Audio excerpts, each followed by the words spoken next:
LoveLore Library. Chapter 937. Mo Xiaoyao nodded without hesitation and smiled. No problem. Just stay in the tent and study these 2 books for the next few days. Father will also send people to bring over some files of the northern tribes for you to refer to. As long as the method you propose can stand up to scrutiny and test, I will not only use your method, I can also announce to the world that this battle was fought by you, Mo Xiaobao. It's Mo Yuchen. Mo Xiaobao said with dissatisfaction and pride. What Xiaobao was really not magnificent.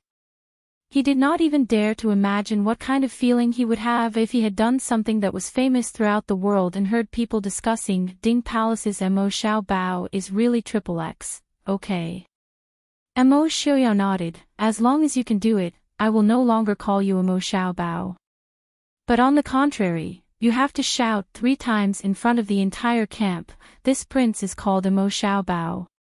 Okay, it's a promise, a gentleman's promise. Mo Xiaoyao looked at Mo Xiaobao's short stature with disdain and lazily added, a whip on a fast horse. Thus, Mo Xiaobao, who suddenly had a goal, picked up 2 thick books and quickly ran out of the tent. As he did so, he turned around and waved at Yili. Mother, wait for your child to win glory for you. Yili helplessly raised her hand to cover her face and smiled. Son, even though mother is used to calling you Mo Xiaobao, but mother still does not want the world to know you are called Xiaobao.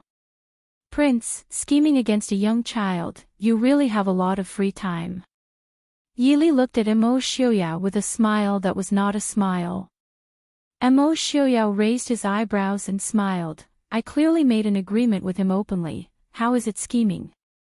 Yili said, is that so? When Xiaobao finishes reading the 2 books you gave him and the files you sent over, and thinks of a plan, 1 or 2 months should have passed, right? By then, the battle between the Mahist army and the northern tribes would have already been settled, not to mention how to deal with the northern tribes. No matter how smart Mo Xiaobao was, he was still a child. A normal child would only be enlightened at the age of 7 or 8. The 2 books that Mo Xiaoyao gave him were not only very long, they were also very difficult to understand. Even Enchanting had to spend 2 to 3 months before he finished reading them, not to mention a child like Xiaobao who couldn't even recognize words. Therefore, from the very beginning, this gamble was a scheme devised by Mo Xiaoyao to attack Mo Xiaobao. Since Miss Li knows, why didn't she say anything? Mo Xiaoyao said with a smile, it seems that Miss Li also thinks that I didn't do anything wrong, right? Yili was speechless. Mo Xiaobao was indeed a little arrogant. Otherwise, she wouldn't have had such a big reaction to Mo Xiaoyao's words that could be considered praise. There was nothing wrong with being attacked a little. After all, there were many people who could satisfy his self-confidence. Yili looked helplessly at Mo Xiaoyao and said with a dangerous smile, be careful that he doesn't mess with you later. Mo Xiaoyao chuckled in a low voice. That brat is best at seeking luck and avoiding misfortune. He only knows how to mess with you. Mo Xiaobao had long understood his father's heart of stone. Therefore, he normally wouldn't mess around with Mo Xiaoyao. Furthermore, his goal was to surpass Mo Xiaoyao and step on his father's head. If he were to fool around with his Lord Father now and wait until he defeated his Lord Father in the future, then his Lord Father would announce this matter to the public. Wouldn't his prestige as the heir of Prince Ding be completely gone? Hearing this, Yili's face couldn't help but turn black. As expected by Mo Xiaoyao, the northern tribes changed their strategy the next day. They didn't wait for the Mahist army to attack the city as usual. Instead, he led the cavalry out of the city and directly engaged in a decisive battle with the Mo family army a few miles away. Although the Mo family army was prepared for this, they were still inconvenienced by the northern cavalry's rampage. Not only did the number of casualties rise, but they couldn't even touch the edge of the city walls, let alone attack the city. Although the northern tribes had also suffered some losses, they were at most on par with each other, with both sides suffering some losses. It was a far cry from their previous easy victory. Once they returned to the camp, all the generals gathered to discuss how to deal with the northern tribes' cavalry. Actually, they were already experienced in dealing with the northern tribes' cavalry. After all, the Mahist army and the Mahist army had fought many times. The reason why the Black Cloud cavalry of the Mo family army was so strong was largely due to the presence of the northern tribes' cavalry. However, such a large-scale battle was rare in the history of both countries. Even though the Mahist army had suffered heavy losses, it was because the soldiers died in vain and not in battle. In terms of battle, the number of soldiers who died in battle was probably not as high as this one. Hence, it was not appropriate to use cavalry against cavalry now. The Black Cloud cavalry only had about 150,000 men in recent years. However, the northern tribes were all cavalry. How is it? Does anyone have any good ideas? Chen Yun asked. At the side, Sun Yaowu chuckled. The northern tribes' horses are indeed powerful. However, if their horses can't even run. Sun Yaowu was an unorthodox general and had always been a little wretched when it came to fighting. Yun Ting was puzzled. He frowned and asked, "Drug their horses?" But the horses are the foundation of the northern tribes' army. They will definitely send people to guard them. If we want to drug them, even with Qi Lin's help, it will be difficult. Furthermore, how many drugs would it take to drug all of the horses? Furthermore, it would have to be done at the same time. However, there were hundreds of thousands of horses. How many people would it take to drug them? Sun Yaowu rolled his eyes at him and said, "Of course I'm not sending someone to poison them. I'm afraid sending someone to assassinate Yellow Yi is more reliable than poisoning the war horses."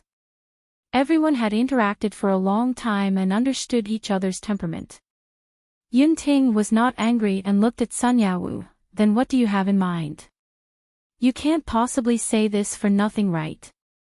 Sun Yaowu laughed. "Why would I say such nonsense? We can do this." Sun Yaowu leaned over and whispered a few words into Yun Ting's ear. Hearing this, Yun Ting's eyes lit up. He leaned over and whispered into Chen Yun's ear.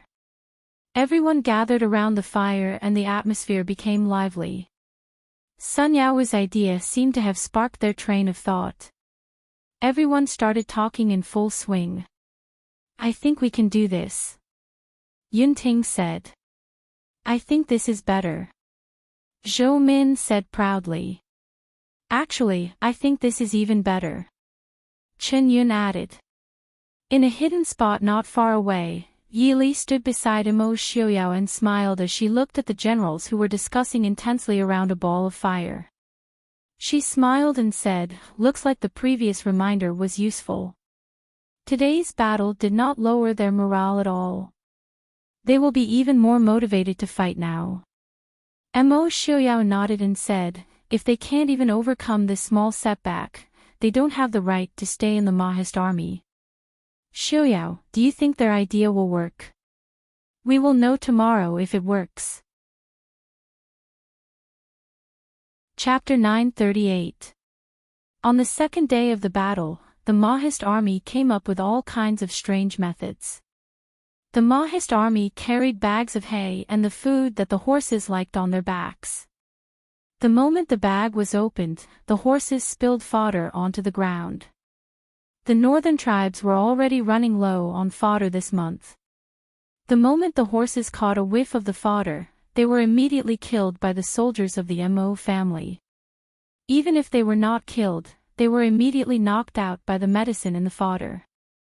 There were also all kinds of strange traps, ropes, spears, crossbows and so on. There were all kinds of things, only those that could not be done were not thought of. These things were obviously made overnight. Although they were not very smooth, they still caused a lot of damage to the northern tribes. This day ended with the northern tribes retreating back to the city in defeat.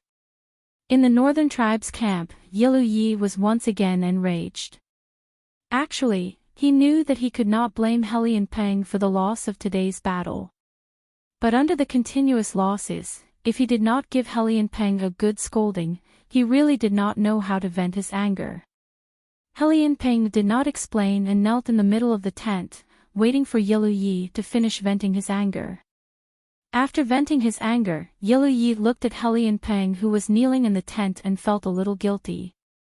He frowned and waved his hand, saying, "General Helian, please rise." Helian Peng said in a low voice, "It's all my fault. Seventh Prince, please punish me." Yilu Yi sighed and said, "It's not your fault. The people of the Prince Ding mansion have always been crafty. We knew that they would come up with such a sinister idea.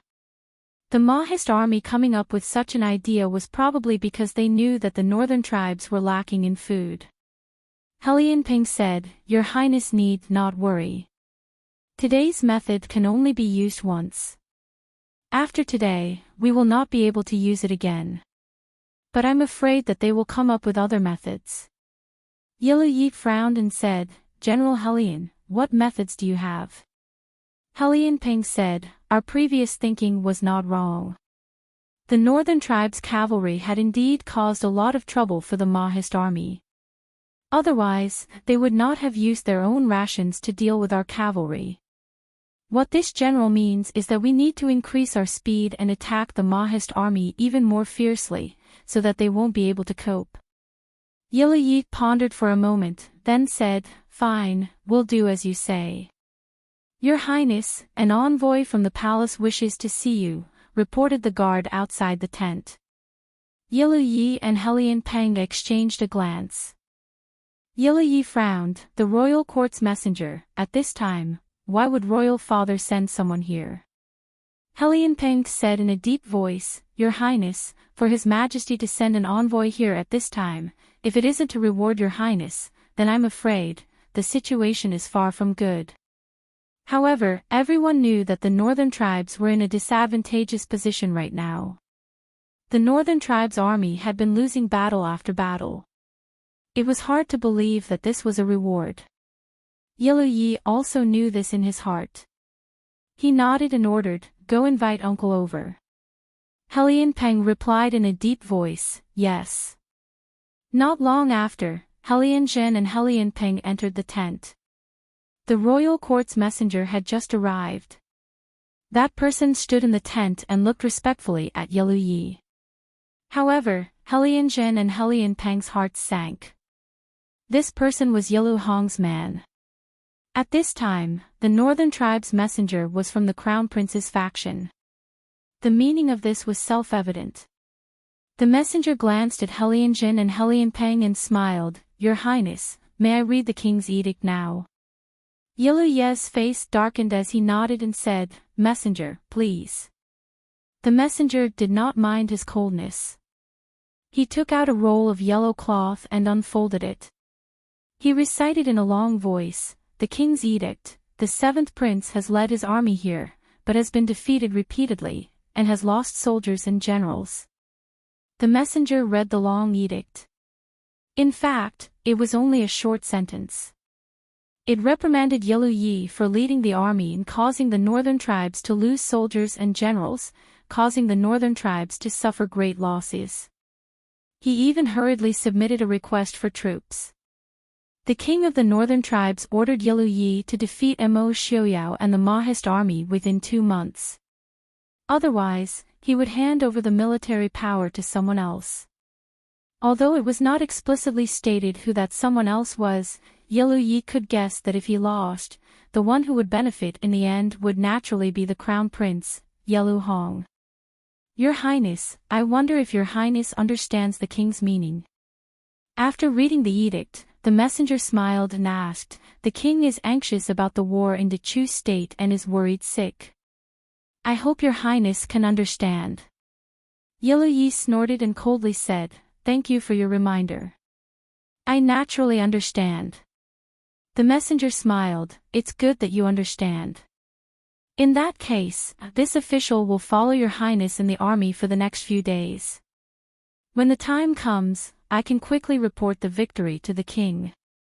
He was going to supervise the army. Yelu Yi narrowed his eyes. The northern tribes had never had an army supervisor. They listened to whoever led the army. However, this messenger came under the orders of the king of the northern tribes and naturally had the right to control the entire army. In this way, Yelu Yi, the prince and commander-in-chief, would be restricted in every way and could be reported to the king of the northern tribes at any time. Yelu Yi knew that the current situation was extremely unfavorable for him. His royal father was probably very dissatisfied with him in the royal court. The best choice was naturally to hand over the military power to Helian Zhen and immediately return to the royal court to explain to his royal father. After all, as a prince, nothing was more important than the trust of the king of the northern tribes. However, Yelu Yi also understood that once he left, Helian Zhen, who had not led an army for more than 10 years, might not be able to control these hundreds of thousands of troops. When the time came and the troops fell into Yelu Hong's hands, he would really have nothing. Yelu Yi looked indifferently at the messenger below, a trace of cold killing intent flashing through his eyes. He nodded slightly. In that case, I will have to trouble your highness. Since he was already one step behind, the crown prince in the royal court was probably already prepared. In that case, why should he retreat? His royal father's trust and military power were both important to him. The messenger did not seem to hear the cold intent in his words and nodded with a smile. Thank you, Your Highness. Chapter 939. The fact that the king of the northern tribes had sent an envoy to the Dechu state naturally could not be hidden from the Prince Ding mansion. In the Mahist army camp, Yili looked at the report in her hand and frowned. The king of the northern tribes sent an envoy at this time. Does he not trust Yelu Yi anymore? Mo Xiaoyao smiled. It's not that he doesn't trust him. But Yelu Yi has lost many battles these days. The territory that the northern tribes have now is less than half of the territory that the northern tribes used to have in the Dechu state. The king of the northern tribes is naturally not satisfied with him.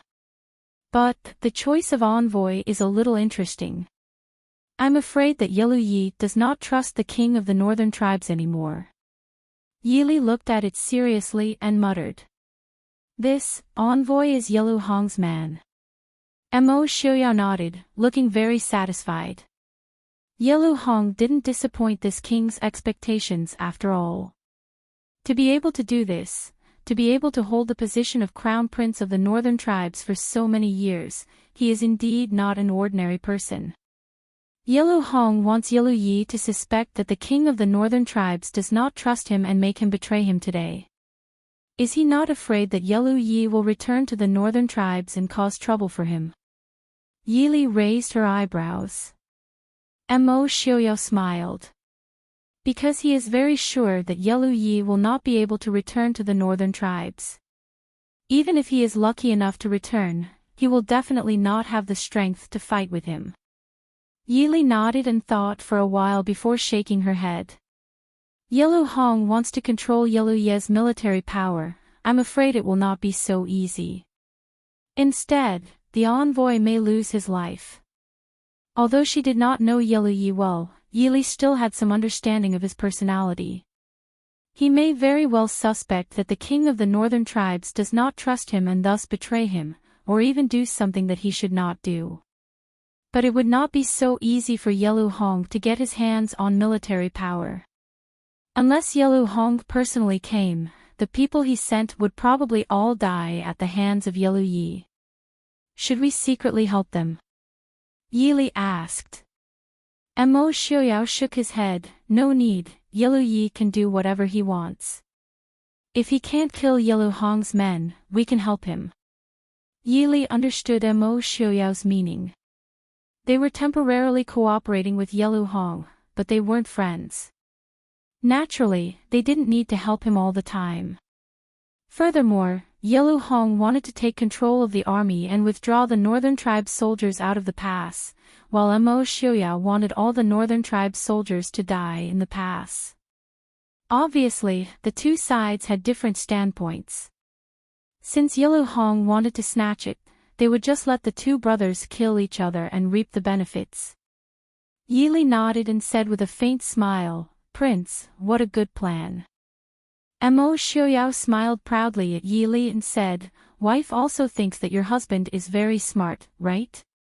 Yili smiled but didn't say anything.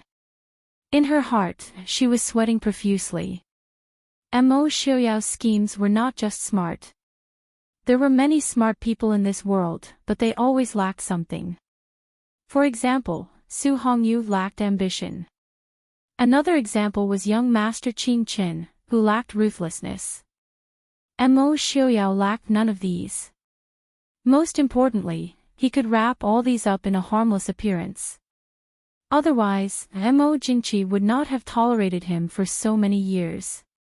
Intelligence, decisiveness, patience, ambition, ruthlessness, Mo Xiaoyao did not lack any of these. That was why he could single-handedly turn the Prince Ding mansion from its crumbling state to its current state. That was why he could start planning so many years ago, making the current situation under the heavens under his control. "Li, is I not smart?" Mo Xiaoyao rubbed against Yili's body unwillingly. Yili said helplessly, "Who in this world dares to say that Prince Ding is not smart?" Those who thought that their intelligence was higher than Prince Ding's were either fools or truly smart people. The former was already dead, while the latter knew what could be said and what could not. Mo Xiaoyao nodded in satisfaction and planted a kiss on Yili's face. So, to be able to become Ai's beloved wife, Li is also the smartest woman. Yili rolled her eyes helplessly and slapped his handsome face away. "Prince, are you planning to boast in front of me? Aren't you afraid of being laughed at? If anyone dares to laugh at Ai's Li, I will kill them," Mo Xiaoyao said in a low voice. In the end, she couldn't bear to slap his handsome face with his white hair. Yili reached out and pinched his face instead. In these few years, Prince Ding had become more and more shameless. It was a world of difference from the cultured and refined noble prince who had a slightly alienated aura when they first met. Yili suspected that there was something wrong with her eyes at the time. As expected, Li likes Ai's face, huh? You can't bear to part with it, right? No problem, if Li likes it, then Li can pinch me. Yili couldn't really pinch Mo Xiaoyao, so Mo Xiaoyao was happy to enjoy it. He simply laid down on Yili's lap and smiled with his eyes closed. After hearing what he said, Yili couldn't continue pinching him. She could only withdraw her hand. "Prince, I find that you are becoming more and more, Prince, Feng Zhiyao rushed in and froze at the door. Looking at the two people inside, Feng Zhiyao deeply felt that he had forgotten to look at the almanac before leaving. Coughing lightly, Feng Zhiyao said seriously, "You can continue. I will take my leave." Mo Xiaoyao sat up and looked unhappily at Feng Zhiyao. "What's the matter?" Feng Zhiyao waved the thing in his hand. "It's not a big matter. The new envoy from the northern tribe's camp seems to be dying." "So fast?" Yili asked curiously. Although she had expected that the envoy wouldn't live for long, but it had only been 2 days. Wasn't it a little too fast? Feng Zhiyao said, "This. I heard that he's not acclimatized to the climate." It wasn't that there weren't any cases of acclimatization, but it was rare for it to be serious to the point of death. And it was usually from the extreme north to the extreme south, or from a dry and cold place to a hot and humid place. Although the north of Dechu state was slightly different from the north of the northern tribes, it wasn't that obvious in this season. It was just not as cold as the winter of the northern tribes. Who would believe that this servant would die from acclimatization? But, it wasn't important whether they believed it or not, as long as there was a reason. Mo Xiaoyao thought for a moment and said, "Send a letter to Yelu Hong's people. As to whether they can make it in time to save him, it doesn't matter to the Prince Ding mansion." Feng Zhiyao understood and nodded with a smile. "I will send the letter in a moment, no, tomorrow." It would take at least 2 or 3 days for the letter to reach Yelu Hong's people. By the time Yelu Hong's people arrived, it would be just enough time for the envoy to take care of. Seeing that there was nothing to do, Feng Zhiyao very consciously rubbed his nose and said, "I will take my leave." Mo Xiaoyao snorted softly and left him with disdain. Feng Zhiyao shrugged his shoulders and turned around to leave. Standing at the entrance of the large tent, Feng Zhiyao silently looked at the sky. Shouldn't it be Wang Fei who is blushing and shy when he sees that? Why was Wang Fei's expression normal, but the prince's face was red? Seeing Feng Zhiyao leave with a strange expression, Yili tilted her head to look at Mo Xiaoyao's handsome face that was slightly red from being pinched. She couldn't help but laugh. Mo Xiaoyao touched his own face and understood why she was laughing. He sighed helplessly and said, "Li," since Feng Zhiyao saw it. Chapter 940. What do you want to do? Yili stared at him warily. Mo Xiaoyao pounced on Yili and kissed her happily. "Since I've been seen, if I don't do anything, wouldn't I have let Feng San laugh for nothing?" Mo Xiaoyao. Yili pretended to be angry and glared at him. Mo Xiaoyao was in a good mood and smiled at Yili. "I want to do it in broad daylight." Yili's face turned red and she glared at him. Was it something to be proud of in broad daylight? Seeing Mo Xiaoyao's proud smile, Yili looked up gloomily and bit his lips. Mo Xiaoyao was stunned and then he laughed loudly. He lowered his head to admire his wife's slightly tipsy and angry look. Li, you're so beautiful." Yili did not have time to react before her red lips were captured by a certain someone's passionate lips. In an instant, the two of them fell into a passionate kiss. The battle between the Mahist army and the northern tribes continued, but the changes in internal energy were not known to outsiders. The messenger who had just arrived at the northern tribes' camp and tried to take over the army died a few days later because he could not acclimatize to the environment. By the time Yelu Hong's men arrived, they did not even have time to collect the corpse before it was burned to ashes by Yelu Yi. Yelu Hong's men were naturally enraged, but after seeing Yelu Ye's methods, they did not dare to go against him. They sent a secret letter back to the royal house of the northern tribes and reported it to the king of the northern tribes. The king of the northern tribes was naturally furious. Yelu Yi had led his troops to attack the Dechu state and occupied a large part of the Dechu state's territory. After his military exploits, he could be said to be the best among the princes and generals of the northern tribes. After that, he started to disobey orders. Then in Glass City, he caused the king of the northern tribes' beloved Qing Yi Na to die for no reason. After Yelu Hong returned, it was inevitable that he would add fuel to the fire, causing the king of the northern tribes to be even more worried about Yelu Yi. But even so, he did not think that Yelu Yi would have any ulterior motives. So when Yelu Yi asked for help, the king of the northern tribes did not hesitate to promote Helian Zhen, whom he did not like much, and sent reinforcements. However, he did not expect that this time, he only sent someone to reprimand him, and the messenger died for no reason. The king of the northern tribes did not believe that it was because of a lack of acclimatization. The reason why the king of the northern tribes sent him to the Dechu state was because he had been to the Dechu state before. After the king of the northern tribes flew into a rage, he immediately ordered Yelu Yi to return to the northern tribes and hand over the military authority to the crown prince Yelu Hong. Upon receiving the king of the northern militants' decree, Yelu Hong was naturally overjoyed. Without another word, he packed his things and rushed towards the Dechu state. On the battlefield, the northern tribes' army and the Mahist army had been fighting for the past few days and both sides had their fair share of victories and losses. However, the northern tribe's army's battle line was still slowly being pushed back. Today, the weather in the north was getting colder and colder. Within the northern tribe's territory, thousands of li were covered in ice and snow. Regardless of whether it was rations or soldiers, it was extremely difficult to replenish. Furthermore, the Dechu state that they occupied in the past few years had been ravaged and barren. There were no signs of human habitation. Thus, compared to the Mahist army who had an endless supply of rations, the northern tribe's soldiers had a miserable winter. On this day, Mo Xiaobao excitedly rushed out of his tent and rushed into Mo Xiuyao's tent like the wind. He proudly waved a few pieces of paper filled with words. "Father.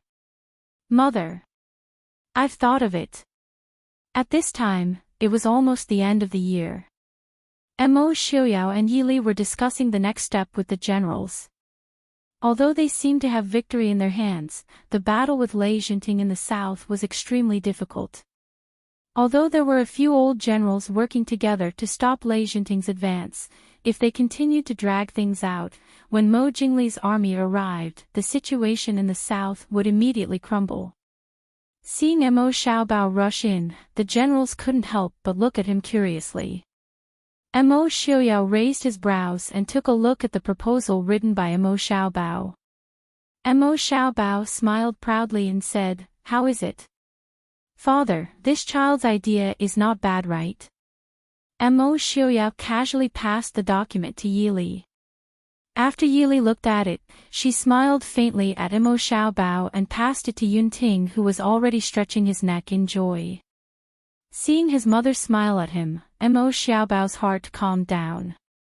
Below, the generals whispered to each other as they looked at the document in Yunting's hand.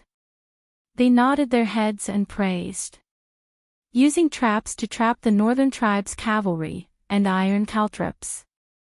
And cutting off the legs of the horses. Luring the northern tribe's army into the mountains and surrounding them.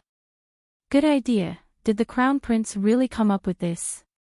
It wasn't that these ideas were amazing. After all, a large portion of them were things that they had played with recently. Furthermore, some of them were common knowledge against cavalry. But Mo Xiaobao was different. He was only 7 or 8 years old and could think of so many things. He even understood the characteristics of the northern tribe's army and the terrain of the battle.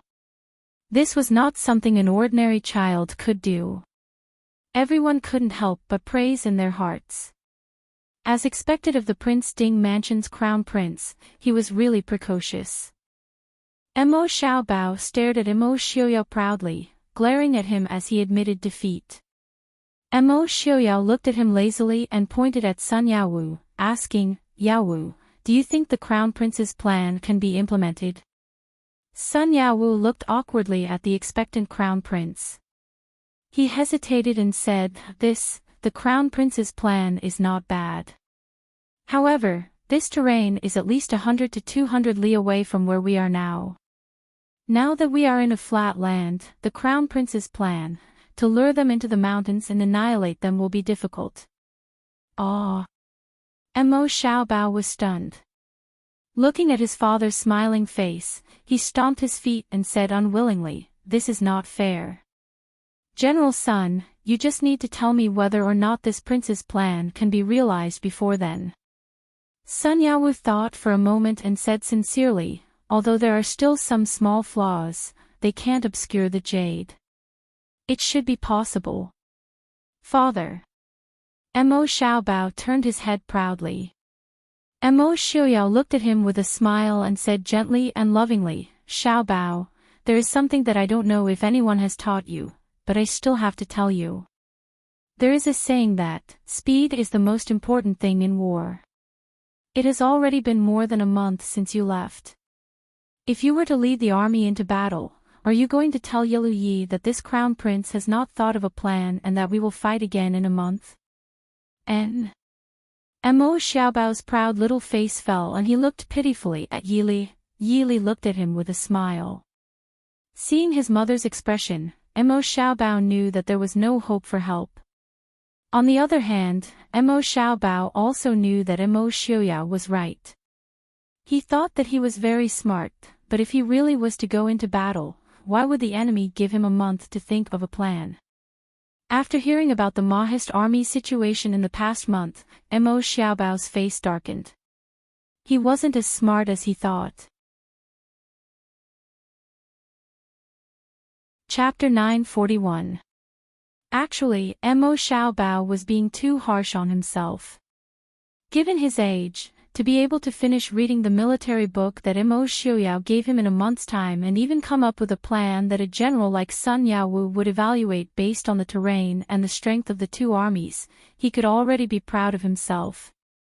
However, Mo Xiuyao and Yili did not console him. The heir of the Prince Ding mansion was born with a different responsibility from normal children, so it was not wrong to give Mo Xiaobao some pressure at the appropriate time. Seeing him admit defeat, Mo Xiuyao looked at him with a smile and said, "Then, isn't it time to fulfill your promise?"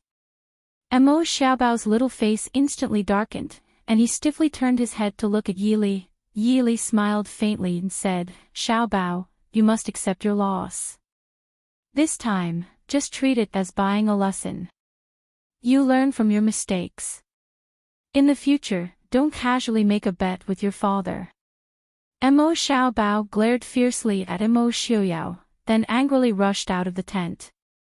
Seeing him like this, everyone was curious about what kind of bet the little heir had made with the prince. They all bid farewell to Mo Xiuyao and Yili, then slipped out of the tent to see the little heir fulfill his bet.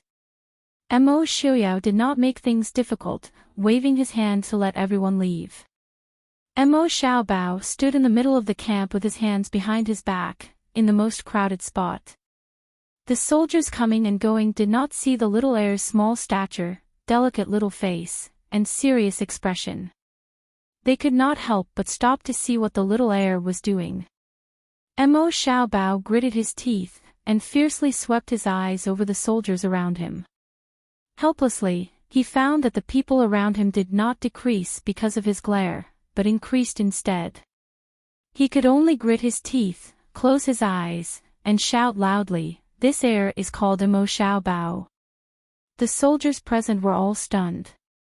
Someone burst out laughing, and the people around them also burst out laughing. A name like Xiaobao was actually very common, but it was usually given by illiterate people from ordinary families, or nicknames given by ordinary families. Most of the time, it was done in private at home.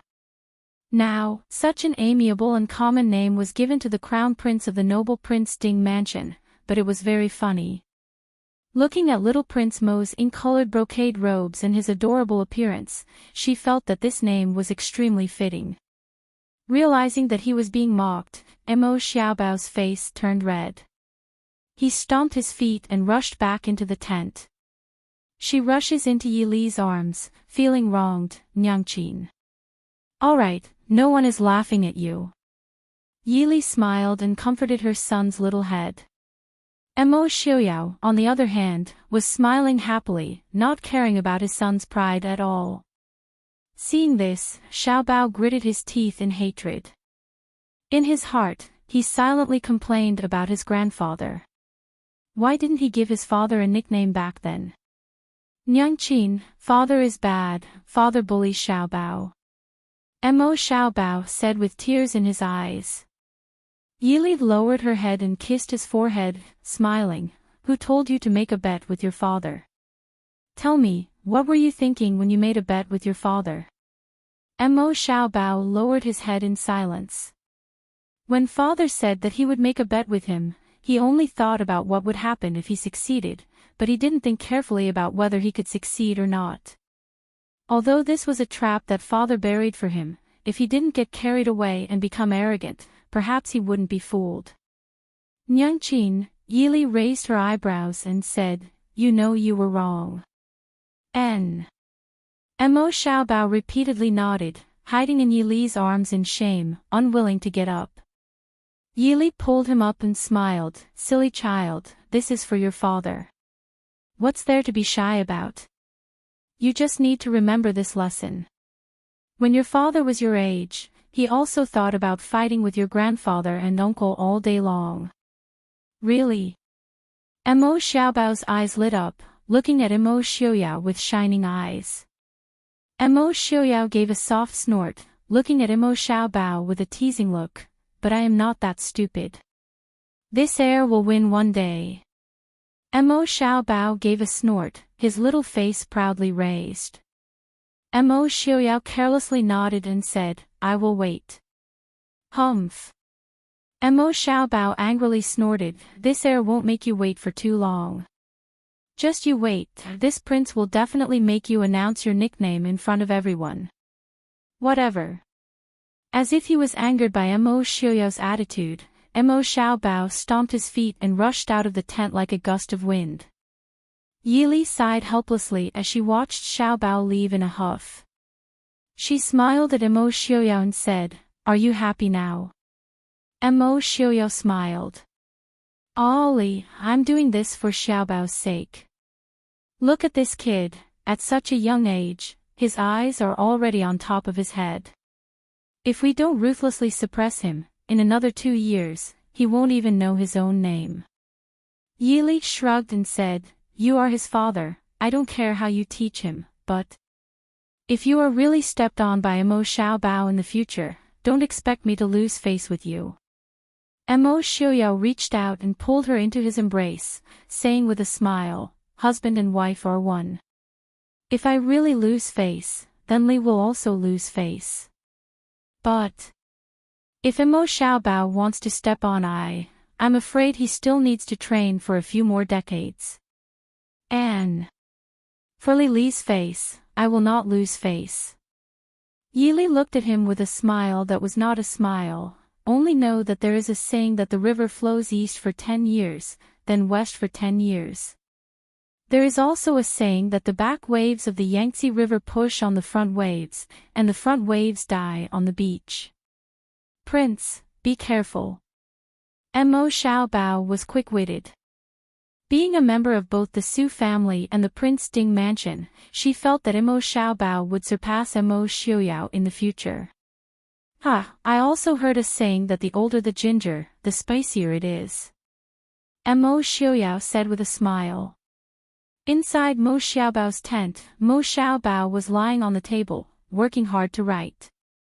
The bodyguard accompanying him looked at the little heir's face, which was sometimes twisted and sometimes laughed foolishly, and couldn't help but think, Little heir, what are you doing?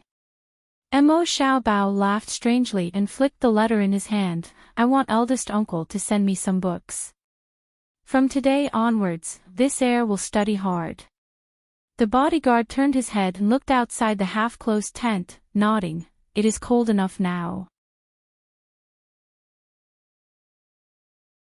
Chapter 942. In the blink of an eye, it was already the Dechu State's New Year. Although they could not return home to reunite with their families, the Maoist army soldiers were still in high spirits as they prepared to slaughter chickens and goats to reward themselves. The entire Maoist army camp was more joyous than usual.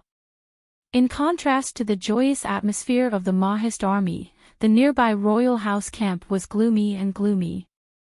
Ever since the messenger sent by the king of the northern tribes was killed by Yelu Yi, there had been no news from the royal house of the northern tribes. After all, the royal house of the northern tribes was too far away from the Dechu state. However, Yelu Yi could clearly feel that the situation in the royal house of the northern tribes was extremely disadvantageous to him. Furthermore, the snow-covered plains made it impossible for the royal house of the northern tribes to transport their provisions to the Dechu state. In the previous few battles with the Maoist army seemed to have taken advantage of this weakness of the royal house of the northern tribes and specifically attacked their provisions. Although the royal house of the northern tribes would not run out of provisions in a short period of time, they were still very tight on provisions. Seeing the Maoist army soldiers celebrating and their laughter could be heard from the royal house of the northern tribes camp a few miles away, the comparison between the two made them feel even more disheartened and uneasy. In the royal house tent, Yelu Yi looked at the generals below and frowned. He asked in a low voice, now that the two armies are in a deadlock and our morale is low, what good ideas do the generals have? Heartwarming stood up and said, Your Highness, actually we don't need to be anxious. Yi raised his brows and asked, What does General Heartwarming mean? Heartwarming smiled and said, Because the Mahist army is more anxious than us. Genom of Gojosian of Xiling is currently attacking Ruichang and Wei City. Prince Ding is rushing back to help. Mo Jingli of the Dechu State's army will arrive soon. When that time comes, the Mahist army will be completely trapped. If your highness is anxious now, you will fall into their trap. Yi asked solemnly, Great General Heartwarming, do you mean to drag it out? Heartwarming nodded and said, That's right, as long as we wait for Manager Mo's troops to return to their positions, when the time comes, the three sides will attack together. Do you think we won't be able to deal with the Mahist army? Yi sneered and said, Does General Heartwarming think we have that much time? How could Yi not know what Heartwarming was talking about? Others could wait, but he, Yi, couldn't. If the war dragged on, even if he won in the end, the royal house of the northern tribes would be completely controlled by Yelu Hong. At that time, he would only be making a wedding dress for someone else. As one of Ye's most trusted people, Heartwarming naturally knew about the royal court's news. The current situation was truly a dilemma. If they fought head-on, they would definitely not be able to win against the Mahist army. However, if they continued to drag on like this, the Crown Prince Yelu Hong would gain the upper hand. His and the seventh prince's bitter battle would be in vain. In the end, they might not even be able to keep their lives. After Yi dismissed all the generals, leaving only Heartwarming and his son behind, Heartwarming asked in a low voice, Your Highness, what do you mean?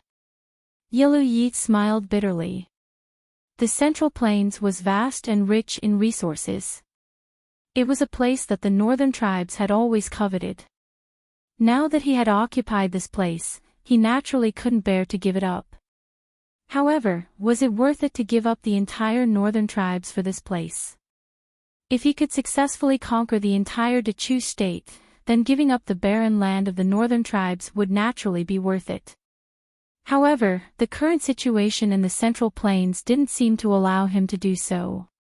More importantly, the soldiers under him were all born and raised in the northern tribes. Even if he broke off relations with the royal house of the northern tribes, these people might not be willing to leave their homes and stay in the Central Plains forever. On the other hand, if he retreated now and returned to the northern tribes, it could be said that the past few years of war would be completely wasted. All the military achievements of these few years would be reduced to nothing. Now that his imperial father was obviously dissatisfied with him, if he returned with his tail between his legs, it would obviously be disadvantageous to him. Yi shook his head and smiled bitterly. What meaning does I have now? It's already too late to back down now. Mo Xiaoyao is really I's nemesis. If it wasn't for Mo Xiaoyao, he would have already occupied half of the Dechu state. Even if his imperial father was dissatisfied with him, he was strong enough to stand on his own. But now, ever since Mo Xiaoyao left, the northern tribes' army had suffered defeat after defeat. Their morale was low and the hearts of the people in the camp were wavering. Many soldiers were starting to miss the northern tribes' plains. In fact, Mo Xiaoyao wasn't just Ye's nemesis. Mo Xiaoyao had only reappeared for 10 years. The originally strong Dechu state was in the south. The capital of Xiling was moved and the imperial city was occupied. Ren Qining worked hard to build the northern tribes, but in less than 10 years, the country was destroyed. The reason why the royal house of the northern tribes wasn't affected by Mo Xiaoyao was because the royal house of the northern tribes was too far away from the Central Plains. Mo Xiaoyao didn't have the time or mood to stretch his hands so far. But now, in the conflict between Yi and Yelu Hong, Mo Xiaoyao's shadow could be seen. Helianjen sighed and said, "The current situation is not good for us. I'm afraid your highness will have to make plans early." In fact, it was just one word: gamble. One bet was that the three allied armies could completely destroy the Prince Ding mansion and that the northern tribes could occupy half of the Dechu state. At that time, even if Yiluyi broke off relations with the royal house of the northern tribes, he could still maintain his own military. The second bet was that the northern tribes would retreat and Yiluyi would use the majority of the northern tribes' military power to fight with Yiluhong. This was indeed a dilemma. At the side, Helianping said in a low voice, "Your Highness, Father, I'm afraid that even if we want to retreat now, the Mahist army may not allow it." The two of them looked at Helianping. Helianping said, "Your Highness and Father, have you forgotten that the northern tribes and the Prince Ding mansion have a deep hatred?" Hearing this, the two of them were shocked. In the war 10 years ago, not only did the Mahist army suffer, the northern tribes also suffered a great loss. But the Mahist army's hatred for the northern tribes would not be drowned out just because the northern tribes had also suffered a great loss. Mo Xiuyao's group had always been swift and decisive. In 3 months, they had taken down the emperor of Xiling City, and in a month, they had taken over the Chu capital. But this time, they had not been in a rush against the northern tribes. This was completely different from his usual style. Thinking of this, Helianjen's heart sank. His expression changed and he said, "Mo Xiuyao wants to wipe out the northern tribes in one fell swoop." Hearing this, Yiluyi was also shocked. He said in a low voice, "Mo Xiuyao's appetite is too big." Helianjen said, "Mo Xiuyao was only 10 years old and he had already mastered the art of war. His tactics were unfathomable. After 10 years of hiding his strength, I'm afraid that it is not simple. Your Highness, pay attention to the 2 wings of our army.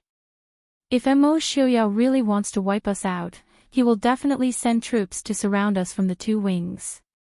He will also block our retreat." Yiluyi knew that he was not as good as Helianjen in terms of military strategy. He nodded and said, "I understand. Thank you for the reminder. But now, it is difficult to advance and we cannot retreat. What do the 2 of you think we should do?" Helianping said, "I think that since we cannot retreat, we should bravely advance. Furthermore, with the climate of the northern tribes, even if we retreat safely, the royal house of the northern tribes will need 2 to 3 months before the ice on the grasslands will melt. Since that is the case, why not take a gamble? King Ding's residents and the northern tribes have already become mortal enemies. If we break the agreement halfway, I'm afraid that the Western Hill will not let the northern tribes rest." Although the Western Hill was no longer connected to the northern tribes, the Western Hill was still a powerful country. Furthermore, the northern tribes were severely lacking in resources. Many of them had to be purchased from the Western Hill. If they offended 2 powerful enemies at the same time, the northern tribes would be in a dire situation. Chapter 943.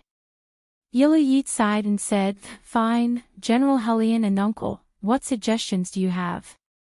Helianjen pondered for a moment and said, "Tomorrow is the Dechu state's New Year. At that time, the entire Mahist army will celebrate. At that time, the Mahist army's guard will be at its lowest. Our army can take the opportunity to launch a sneak attack. Will that work?" Yiluyi was hesitant. Mo Xiuyao was one of the top generals in the world. Would he really make such a mistake? Helianjen said, "Strike first and gain the upper hand. Our army's patience will only cause the Mahist army to retreat step by step. It will cause our army's morale to plummet." Yiluyi pondered for a moment and sighed, "Let's do as Uncle says." In the Mo family army camp, the night was brightly lit, and the sounds of laughter were unceasing. Even the ban on alcohol that was strictly forbidden during the march was temporarily lifted. The entire military camp was filled with the strong aroma of alcohol. Dozens of soldiers were gathered around the bonfire, drinking wine and eating meat, having a great time. Mo Xiaoyao and Yili also appeared in the camp with the other generals to drink with the soldiers. Although the winter was bitterly cold, the entire camp was lit with flames. The soldiers drank strong alcohol and did not feel the chill of winter at all. Even Mo Xiaobao sat beside Mo Xiaoyao and Yili. His delicate little face was filled with joy. In the dark night, a group of northern tribes soldiers quietly approached the Mahist army's camp. They could hear the cheers and noise from the Mahist army's camp from 3 to 4 li away. Also, the light from the bonfire lit up half the sky. This made the northern tribes soldiers who were ordered to launch a sneak attack feel even colder. They could not help but feel a strong sense of envy towards the Mahist army. What good fortune! We are starving and freezing here, but they are drinking and eating. A northern tribe's soldier shivered and complained in a low voice. The person beside him nodded in agreement. Isn't that so? The Mahist army is indeed much richer than us. It's rare for us to eat meat now. I heard that they still eat meat every day. Now that the road from the northern tribes to the Dechu state was blocked, the military supplies could not be transported over. Ever since the Mahist army started fighting with the northern tribes, many of the civilians who were originally under the control of the northern tribes ran over to the Mahist army. They could not even snatch anything from them. As a result, the rations in the army were severely reduced. Although there were many horses, to the northern tribes, the most important thing was the horses. Therefore, unless it was absolutely necessary, it was absolutely not to be used to kill soldiers. If it was not because the people from the Prince Ding mansion looked down on the northern tribes, then, there was no one else in the Mahist army camp. Yun Ting was the only general here. Yun Ting did not try to hide it, smiling with some surprise as he said, General Helian is indeed very perceptive. What he meant was that he was admitting that he, Yun Ting, was the only person in charge of the Mo family army's camp. However, Yun Ting's admission did not make Helian Peng happy. Instead, it made him even more restless. If there was only Yun Ting, Helian Peng might not be unable to take down the Mahist army camp. However, if it was just an empty camp, what was the use of taking it down? More importantly, where did Mo Xiaoyao and Yili bring the other generals? Compared to Helian Peng's gloomy and uncertain mood, Yun Ting was full of satisfaction. It was as if he was not worried about his mere few thousand men being surrounded by Helian Peng's army. He smiled and said, General Helian, do you want to know the whereabouts of the prince and princess? Helian Peng said in a low voice, General Yun, please tell me. Didn't General Helian already guess? The prince and princess went to sneak attack the northern tribes' camp. Yun Ting laughed and said, General Helian, do you think only the northern tribes know how to sneak attack? When it comes to the art of war, the people of the Central Plains are the ancestors. Helian Peng's face instantly turned green. Mo Xiaoyao and Yili had brought almost all the generals under the Mahist army to sneak attack the northern tribes' camp. It was obvious that they were determined to succeed. He turned around and shouted, Retreat! Return to camp immediately.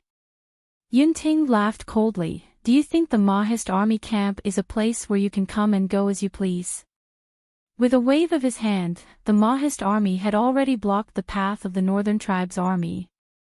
The location of the Mahist army's camp was very strange. If the northern tribes' army wanted to return, there was only one shortcut.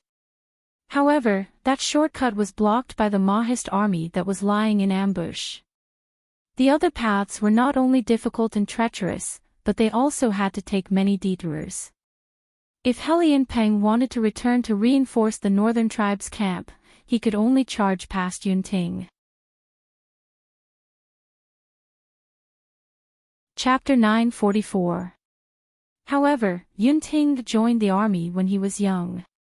He followed Murongxin, Zhang Qilan, Lu Jingxian, and the others from an ordinary soldier to a young general who could lead an army by himself. For more than 10 years, he had participated in no less than 100 battles. How could it be so easy for Helianpeng to be favored? Yunting sat high on the horse and looked at Helianpeng with a smile. He said, "General Helian, don't be anxious. Let's exchange pointers first. You're courting death." Helianpeng was very confident in his martial arts.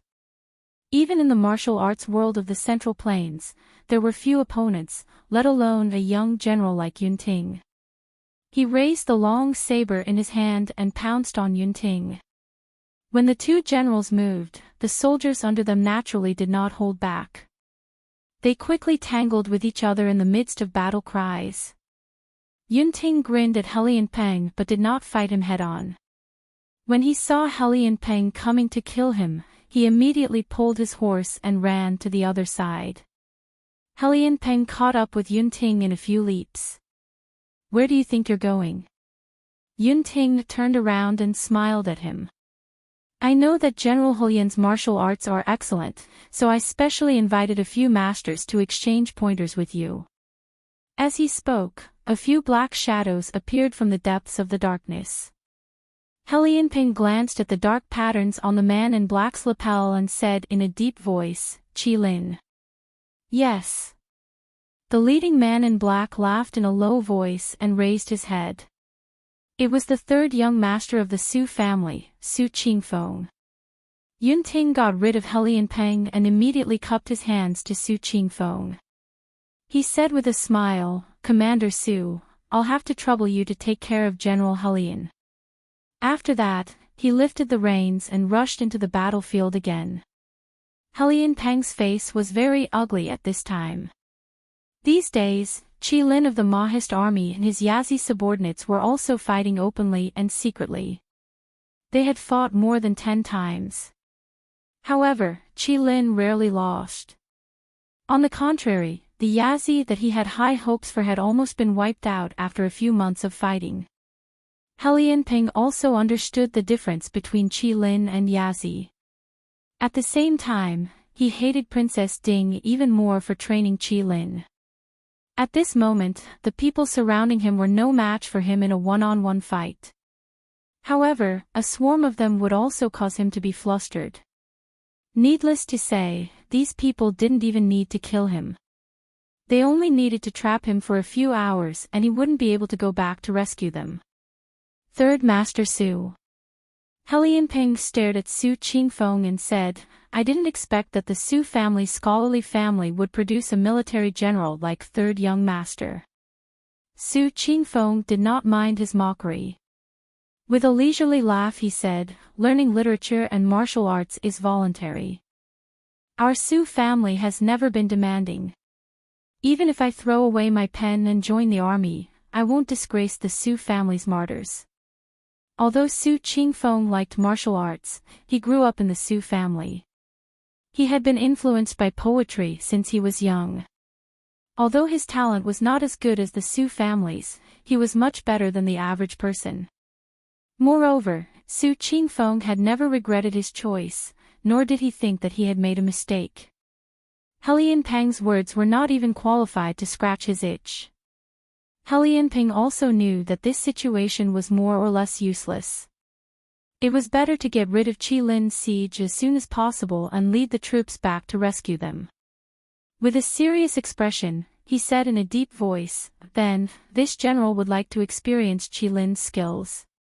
Su Qingfeng and the others did not say much. They directly took out their weapons and went up to fight. The strength of Qilin and the others was their teamwork. Although they were not as strong individually, with a few people surrounding them, Helianpeng could only be suppressed. On the other side, Yunting led his soldiers and rampaged through the chaotic army. Many northern tribes soldiers who did not have time to react were killed. The mountains were filled with murderous cries. At this time, Yili and Mo Xiaoyao had already appeared not far from the northern tribes' camp. Looking at the brightly lit northern tribes' camp, Mo Xiaoyao's lips curled into a cold smile.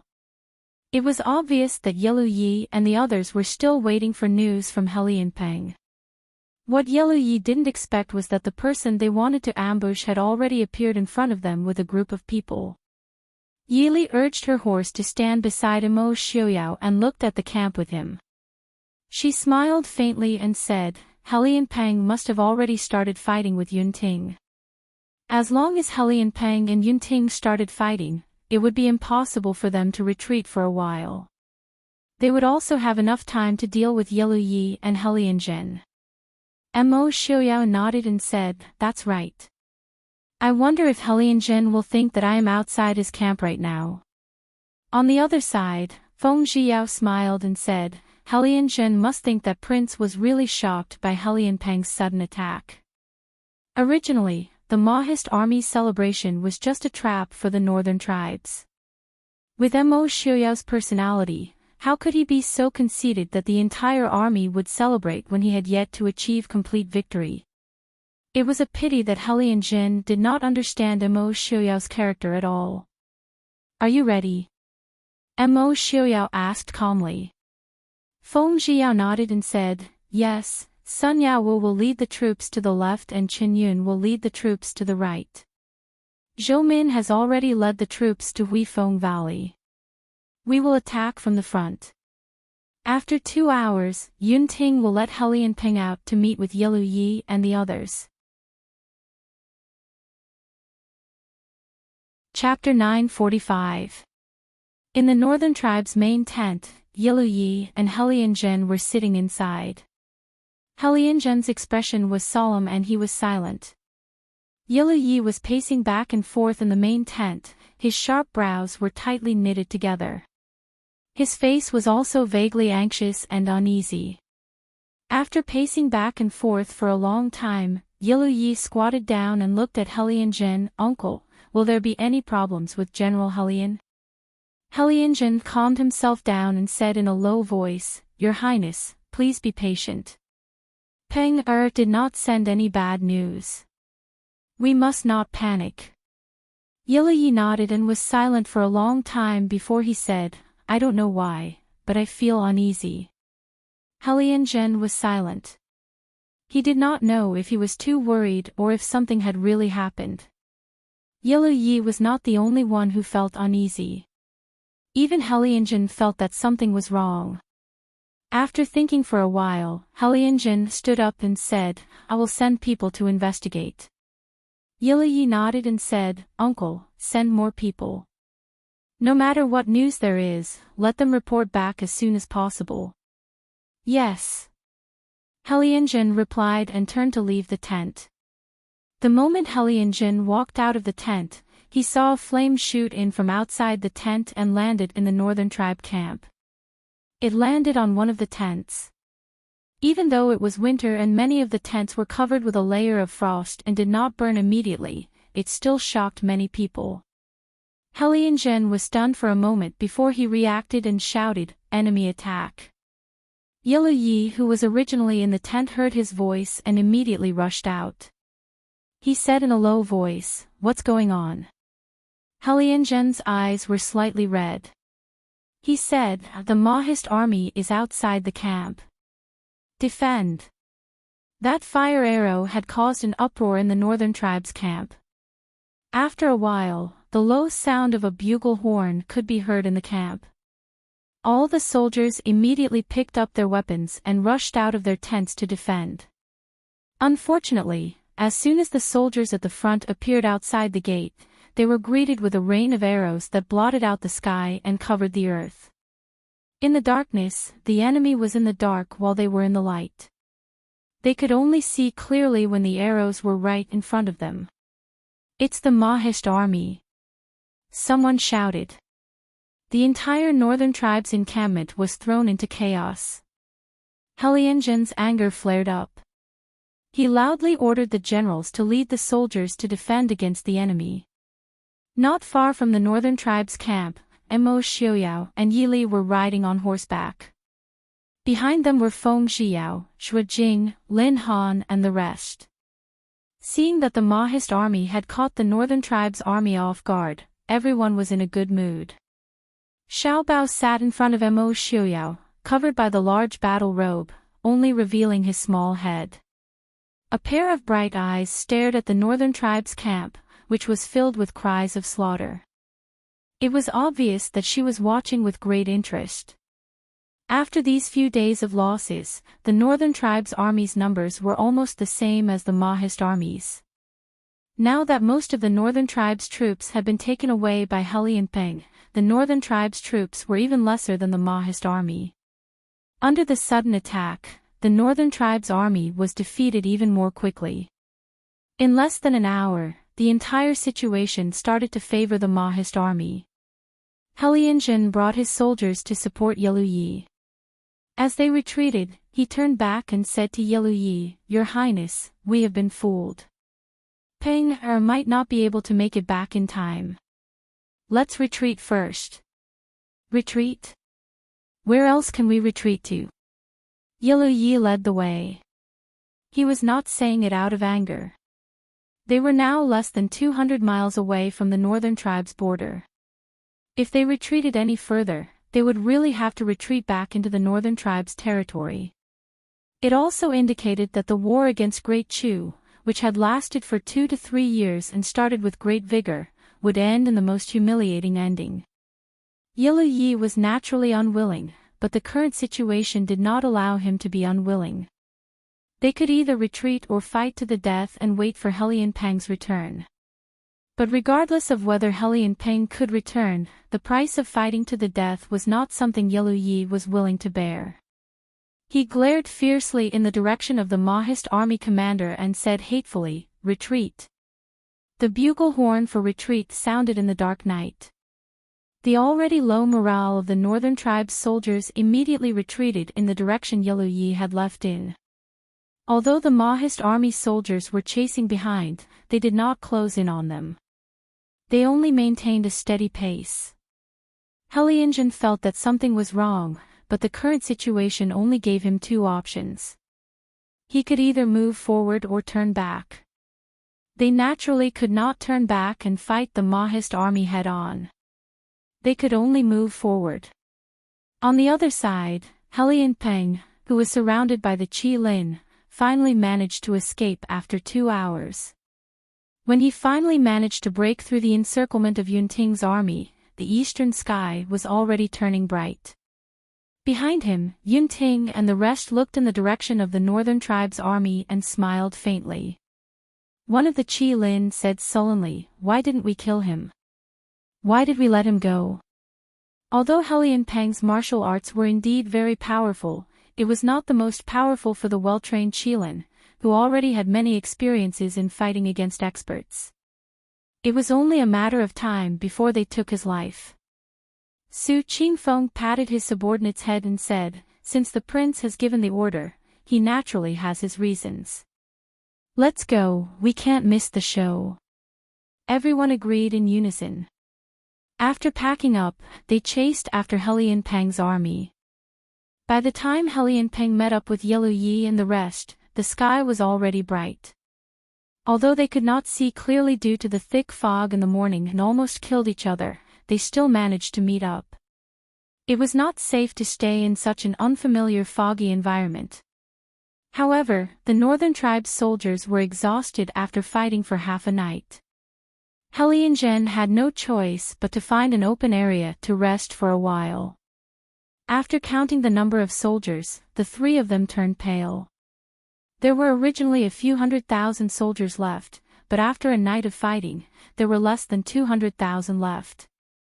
At least 90% of the soldiers were brought back by Hellion Peng. The soldiers that were left behind to guard the camp were almost completely wiped out. Hellion looked gloomily at Yeluyi, who was sitting at the side in a daze. He looked at Hellion Peng and said, "Peng, how did you find us?" Hellion Peng frowned and said in a low voice, "After I killed my way out of Yunting's army, I found 4 to 5 groups of Mahist army to intercept me. I fought my way here and coincidentally met Father and Your Highness." Hellion frowned and said in a low voice, "This is not right. We were running in front and the Mahist army was chasing us from behind. Even if we lost our way, we couldn't have gone too far. How did you coincidentally meet us while being chased? Helian Pang's heart skipped a beat and he suddenly jumped up and said, Father. Helian Zhen looked at him and Helian Pang's expression was gloomy. He gritted his teeth and said, We fell into Mo Xiaoyao's trap. Helian Zhen was stunned and his expression changed. He grabbed Helian Pang and said quickly, You mean? Chapter 946. Ha, General Helian, don't you think it's too late for you to understand now? In the thick fog, a joyful and low voice sounded from afar. When the voice first sounded, it was clearly very far away. However, when the voice was about to fade away, it seemed to be right in front of them. Helian Zhen and the rest looked towards the source of the voice. Not far away, where the thick fog had dispersed, a white-robed and white-haired figure appeared abruptly. The expression on his face could not be seen clearly due to the faint fog, but Helian Pang and Helian Jin could clearly feel that he was smiling, and it was an extremely cold smile. Mo Xiaoyao. Helian Jin gritted his teeth and said, That's I. After 19 years, it's not easy to invite General Helian back to Wind Valley. Mo Xiaoyao was dressed in white, his white hair fluttering in the cold wind. His lips curled into a faint smile, but the words that came out of his mouth inexplicably made people feel a kind of chilling murderous intent. This is Wind Valley. Helian Zhen exclaimed in shock. Mo Xiaoyao smiled and said, Isn't it? I didn't expect General Helian to have forgotten about it in less than 20 years. However, I also feel that Ghost Valley must have left a deep impression on General Helian. It's a pity that I can't invite General Helian back to Ghost Valley this time. Wind Valley was the place where the Mahist army was buried by Helian Zhen. Even the Prince Ding Mansion's former Prince Ding Mo Xiuan had died not far from here. Ghost Valley was less than 50 li away from Wind Valley. It was the place where Mo Xiaoyao had defeated Helian Zhen with a fire, and where Mo Xiaoyao himself had been severely injured. These two places were unforgettable to both parties who had participated in the war. As Mo Xiaoyao spoke, countless Mahist army had already surrounded them from all directions. In the fog, one could vaguely see countless black shadows moving about. It was as cold and ethereal as the netherworld, causing the tired and hungry northern tribe soldiers to be even more frightened. Behind Mo Xiaoyao, a few figures gradually appeared. Yi Li, Yun Ting and the rest in white, young Master Feng San in red, and Su Qingfeng, Zhua Jing, Lin Han and the rest in black. They were all eyeing the northern tribe soldiers below. Only Mo Xiaobao, who was wearing a black brocade robe and standing beside Yi Li, seemed to be in high spirits even though he hadn't slept the entire night. She opened her big round eyes and looked curiously at the people below. Looking at the serious faces of the people around her, she curiously tugged at Feng Zhiyao's clothes. Feng Zhiyao quietly shook his head at Mo Xiaoyao and gave Mo Xiaoyao a look. Mo Xiaobao pursed his lips and quietly moved to Mo Xiaoyao's side. Lord Father. Mo Xiaoyao smiled faintly and bent down to carry Mo Xiaobao. He smiled and said, Yu Chen, do you know where this place is? This was the first time Mo Xiaoyao called his name so seriously. Mo Xiaobao blinked and asked curiously, Lord Father, where is this place? This is the place where the martyrs of the Mahist army and your uncle were buried. Mo Xiaoyao said in a low voice.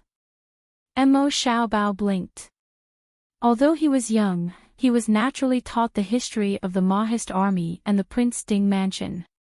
Naturally, he also knew that he had an uncle whom Lord Father respected very much who was killed by the northern tribes. In the past, Mo Xiaobao secretly thought that if his uncle didn't die, would there be one more person to help him when Lord Father bullied him? Lord Father, are we going to take revenge for uncle? Mo Xiaobao asked with wide eyes. That's right. Mo Xiaoyao said in a low voice. Feng Zhiyao and the rest who were following behind Mo Xiaoyao couldn't help but glance at Yi Li. The little prince wasn't even 8 years old yet. Wasn't it a little too perverted to let a child like him watch such a scene? Yi Li sighed helplessly. Looking at Mo Xiaobao's excited appearance, it didn't seem like he was afraid at all. Yi Li was also worried that her obedient son would be taught astray by Mo Xiaoyao. But no matter how close Mo Xiaobao was to Yi Li, boys were naturally more obedient to their father in certain aspects. For example, right now. Yi Li stepped out from the Northern Tribe's army, his face ashen as he stared at Mo Xiaoyao and said in a low voice, "Prince Ding, good strategy, good patience." At this point, how could Yi Li not know that Mo Xiaoyao had been toying with them all this time? His ultimate goal was to force the Northern Tribe's army to return Wind Valley to take revenge on Mo Xiaoyan for being plotted against. Mo Xiaoyao smiled and nodded, well said. Even if 7th Highness brings a group of defeated soldiers back to the Northern Tribes, you will definitely not be Yellow Crown Prince's match. You might as well die in return Wind Valley and preserve 7th Highness' reputation. 7th Highness should be thanking Yellow Ye's expression twisted. Even ants wanted to live, what more humans? Yellow Ye wasn't afraid of death, but he definitely wasn't willing to die like this. But he also understood that their current situation wasn't up to him to decide. With hundreds of thousands of Mahist army surrounding them, they had less than 200,000 soldiers. Even if they gave it their all, they wouldn't be able to escape. As long as Mo Xiaoyao gave the order, tens of thousands of arrows would shoot and the Northern Tribe's army would be buried in an instant. Helianzhen's face was pale as he remained silent. Helianpeng stood beside Yi Li, his gaze like an arrow as he stared at Yi Li who was beside Mo Xiaoyao. "I am Helianpeng, please battle with Princess Ding." Helianpeng suddenly took a step forward and said in a low voice. The Mahist army generals all looked at Helianpeng as if they were looking at an idiot. Wanting to challenge Princess Ding in front of Prince Ding, this guy must be crazy. As expected, Mo Xiaoyao laughed coldly and said indifferently, "General Helian, why don't you challenge I? Are you looking down on I?" Helianpeng glanced at Mo Xiaoyao but didn't reply, only staring at Yi Li. Yi Li smiled faintly and took a step forward. "Since General Helian is interested, this consort will naturally accompany you. Please." Although Yi Li didn't have a good impression of Helianpeng was a general of a country and naturally knew that challenging a female in front of so many people wasn't something to be proud of. Knowing that he was going to die, he still persisted. At least this proved that Helianpeng really saw Yi Li as an opponent. Princess Li, Mo Xiaoyao frowned slightly. Yi Li's internal energy was much weaker than Helianpeng's. Although he was confident that Yi Li's life wouldn't be in danger with him around, he couldn't guarantee that Yi Li wouldn't be injured. Yi Li shook her head and smiled, "It'll be fine." Yi Li took a few steps forward and a silver light flashed in her sleeve. A short blade glittering with cold light appeared in Yi Li's hand. On the opposite side, Helianpeng held a long blade in his hand. Just looking at the weapons made people feel that the two of them weren't on equal footing. Helianpeng didn't hold back and slashed the long blade in his hand towards Yi Li. Yi Li stepped sideways and dodged the blade. Bai Sei's voice was like a swan as it flew towards Helianpeng. In the faint fog, the crowd could only see two silhouettes coming and going. The sound of weapons clashing could be heard continuously. Yi Li, who was fighting with Helianpeng, frowned slightly. In terms of strength and internal energy, she was definitely no match for Helianpeng. Just now, the short blade and the long blade clashed several times. Yi Li's right hand felt numb from the vibrations. She didn't want to fight with Helianpeng head-on anymore. She quickly closed in on Helianpeng and fought in close combat. As a result, Peng's long blade was useless. He tried to distance himself from Yili a few times but failed. In terms of close combat, there weren't many people in the world who were Yili's match. If she didn't use her internal energy, even Mo Xiaoyao might not be able to gain much of an advantage. As a result, the two of them were evenly matched. Chapter 947. The two of them fought for close to 100 moves, but neither of them gained the upper hand. Peng's expression darkened. His powerful internal energy gathered in his palm as he sent a palm strike towards Yili. Yili reacted even faster. She drew a sharp blade from her left sleeve and stabbed it towards Peng's abdomen without hesitation. At the same time, she leaned to the side to avoid Peng's palm strike. Peng wholeheartedly wanted to heavily injure Yili. He actually ignored Yili's approaching dagger. At the same time that his abdomen hurt, his palm strike also landed on Yili's body. Even though Yili leaned to the side to avoid it, she still received a trace of internal injury. She turned around to withdraw her dagger and quickly retreated. When Yili pulled out her dagger, Peng realized that something was wrong. Yili's dagger was specially made to be used as a military knife. There was a blood groove in the middle. As long as it touched the body, it would bleed incessantly. Last time, Peng injured his arm and took a long time to recover. This time, his abdomen was even more so. However, Peng knew that this time, if he fell into Mo Xiaoyao's hands, there was no chance of survival. As long as he could kill or heavily injure Yili, why would he care if he bled to death? Yili retreated to a distance and stood still. A trace of dark red blood flowed from the corner of her mouth. Peng stood still with his long blade propped up. Blood flowed from his abdomen. Yili casually wiped the blood from the corner of her mouth and said indifferently, "General Helian, thank you for letting me win." Peng sneered. He actually threw away his long blade and pounced towards Yili. Yili's eyes flashed. The short blade in her right hand flashed with a cold light.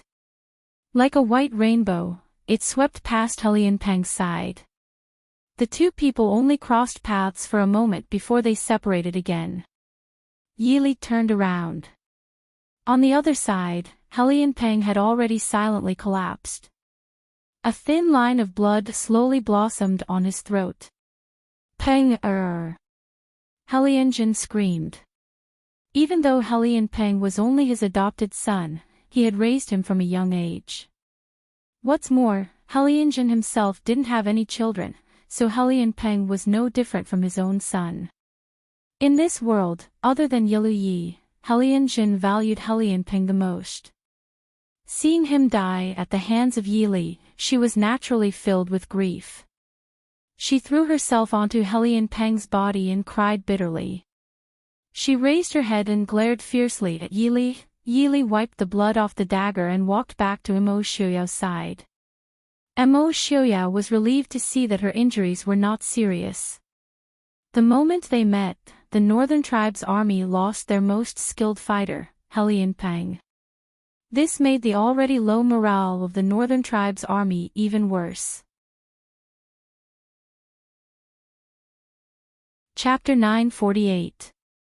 The war that had lasted for half a year came to an abrupt end just like that. The last few 100,000 Northern Tribe soldiers were all buried in Huifeng Valley. The entire valley was covered in blood and corpses were everywhere. As for the scattered Northern Tribe soldiers who were stationed in various places, they were naturally not worth mentioning.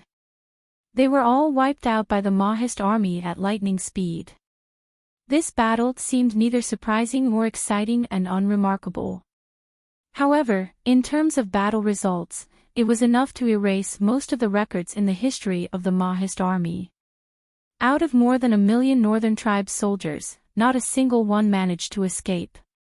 After this battle, the Northern Tribes had not only lost more than 1 million soldiers and horses, but also nearly 70% of their generals.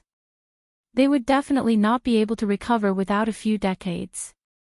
When the battlefield was cleaned up, the person who was escorted by the Mahist army to Mo Xiaoyao and the rest surprised everyone. This person was none other than the winged cavalry general of the northern tribes, Heartwarming. Even Yelu Yi had died in the chaos. No one had expected Heartwarming to still be alive. Mo Xiaoyao's handsome eyes darkened slightly as he glanced at the two soldiers who escorted Heartwarming over. The two of them hurriedly reported, "Prince, this person said that he has important news regarding the northern tribes to tell you." That's why. Everyone understood that at the last moment, Heartwarming was afraid of death and could only use this to exchange for a chance to save his life. Regarding this, the Mahist army generals not only looked at him with contempt, but also with hatred. 19 years ago, those Mahist army soldiers who died in vain did not even die at the hands of an indomitable hero. They died at the hands of a cowardly and shameless person. In fact, 19 years ago, Heartwarming was not necessarily a cowardly person. However, he had not been on the battlefield for more than a decade. Even when he was defeated by Mo Xiaoyao, he was far from being at his peak. After more than a decade, his original mentality and courage had long been worn away. All that was left was his unwillingness to lose to Mo Xiaoyao. When reality proved that he was indeed unable to defeat Mo Xiaoyao, even this bit of unwillingness disappeared. All that was left was his life. "Prince Ding, as long as you spare my life, I am willing to tell you the distribution of the northern tribes' forces." Heartwarming's eyes were blazing as he said anxiously. He didn't want to die. Even 19 years ago, he wasn't so clear that he didn't want to die. Mo Xiaoyao's lips curled into a disdainful sneer. "General Heartwarming, you haven't held military power for 19 years. Do you really know the distribution of the northern tribes' military strength?" Heartwarming was speechless. I can tell you everything I know, as long as you spare my life." At this time, Heartwarming finally realized that he didn't have the ability to negotiate with Mo Xiaoyao, and said somewhat frantically. The killing intent in Mo Xiaoyao's eyes surged, but he did not act out immediately. He slowly closed his eyes and calmed his emotions. When he opened his eyes again, he was completely calm. However, Heartwarming faintly felt that something was wrong. Mo Xiaoyao's voice was as calm as still water. "Drag him out and execute him." "Yes." The two soldiers who escorted Heartwarming did not hesitate and dragged him out again. Hearing Heartwarming's frantic cries and pleas as he was dragged out, everyone felt a little sad for him. A famous general of a generation, even though his reputation was tarnished, he still couldn't escape death. There was a moment of silence in the tent, and everyone's expression was a little dazed. Yunting and the other young generals could not believe that they had really annihilated the northern tribes, who had more soldiers and horses than them and were comparable in strength. Sun Yaowu was stunned for a moment, then suddenly burst into tears. Although he did not have the enmity with the northern tribes, 3 years ago, the northern tribes invaded the Dechu state and killed countless people. Sun Yao's hatred for the northern tribes was not inferior to the Mahist army's elders.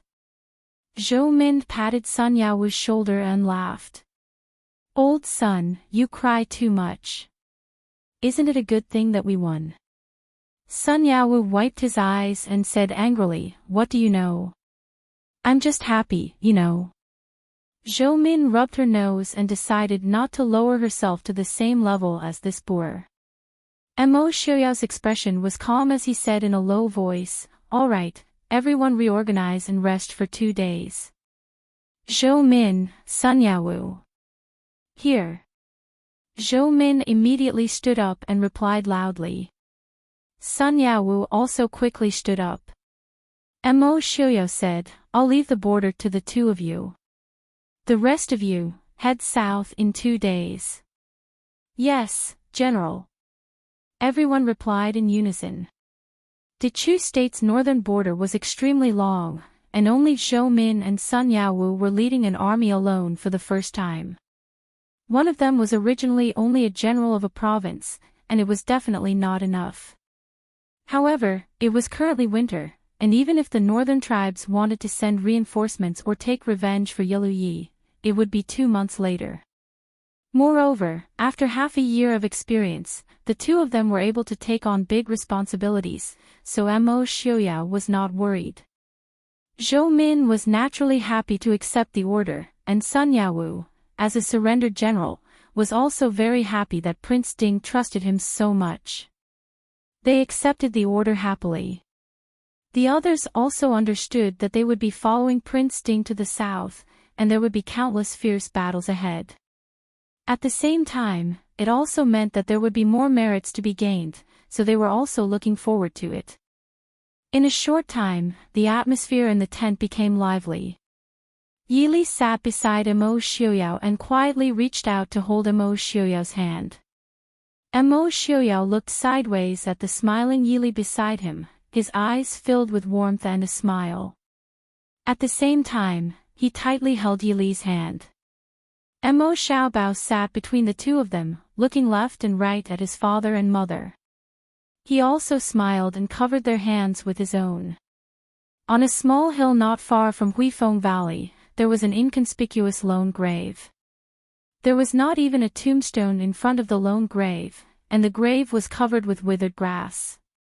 If one did not pay attention, they would even think that this was really a small hill full of withered grass. Mo Xiuyao held Yili's hand with one hand and Mo Xiaobao with the other hand, standing in front of the grave. Yili looked at Mo Xiuyao with some confusion, and a trace of understanding flashed through her eyes. Mo Xiuyao said softly, "Li, this is Big Brother." Yili did not ask much, nodded and went forward to bow, saying, "Sister-in-law Yili greets elder brother." Then she turned to Mo Xiaobao and said, "Xiaobao, kowtow to uncle." Mo Xiaobao blinked blankly.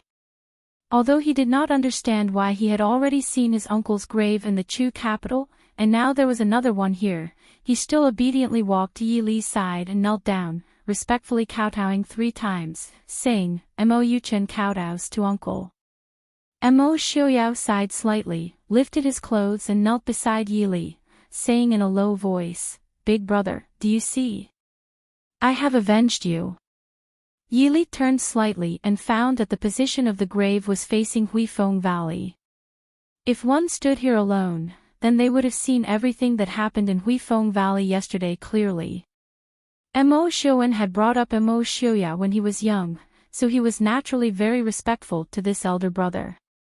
So after so many years, Mo Xiuyao had never forgotten to avenge his elder brother. But no one thought that Mo Xiuyao would actually bury Mo Xiuwen in such a remote and desolate place far from the Chu capital.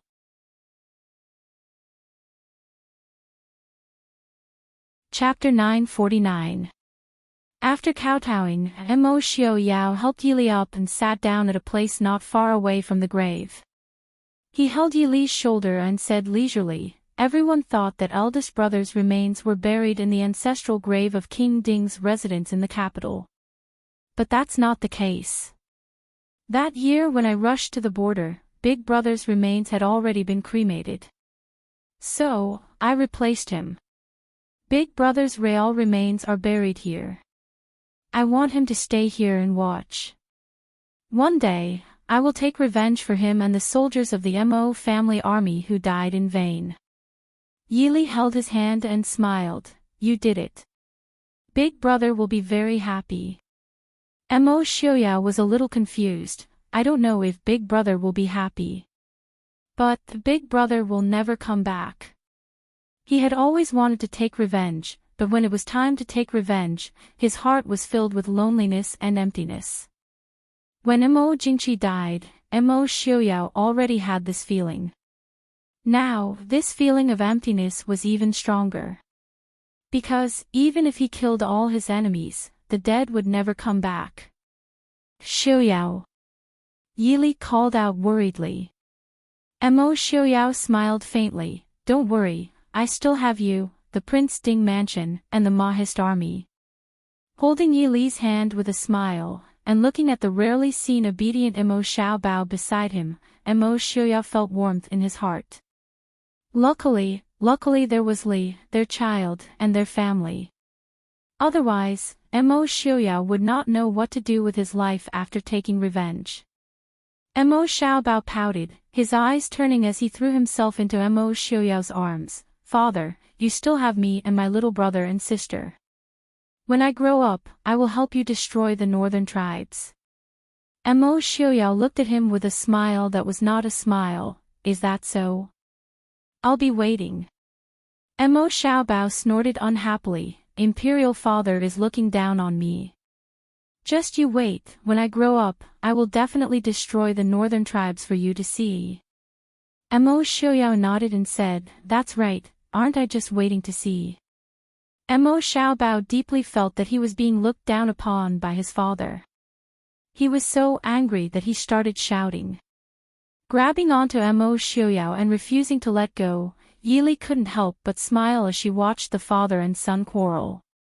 She said softly, do you want to move Big Brother's remains back to the Chu capital? Mo Xiaoyao shook his head and smiled, no need, just stay here. In the future, the Mo family's ancestral grave might not be in the Chu capital. Moreover, it was much quieter here. Don't you see that there aren't many nobles, generals, ministers, and emperors' mausoleums, all of them dazzling with gold and jade and rich enough to rival a country? Waiting for the rise and fall of the dynasty would only benefit the grave robbers. In the past year, there had been many major events. At the end of the year, the regent of Dechu State, Mo Jingli, who had settled down in Jiangnan, finally ascended the throne. Before the end of the year, there was another earth-shattering event in the north. The million-strong army that attacked Dechu State was completely destroyed by the Mahist army. Not a single person returned to the northern tribes. When this news came out, the world was shocked. Many citizens of Dechu State who had been forced to move were in tears, secretly planning to return to the north. Unfortunately, although the northern tribes had been destroyed, the north was still fighting. The king of Chu, Mo Jingli, who had ascended the throne less than half a month ago, led 700,000 troops to the north, vowing to reclaim the land. At this time, the Xiling army led by Enchanting had already broken through Ruichang and surrounded Wei City. Wei City was in danger. Wei City. On the city gate tower, Marquis Nan and Murongshan sat facing each other, each playing a game of chess. Below the city gate tower, several li away was the Xiling army's camp. Banners could be seen fluttering in the army camp. Even from afar, one could feel a monstrous fighting spirit.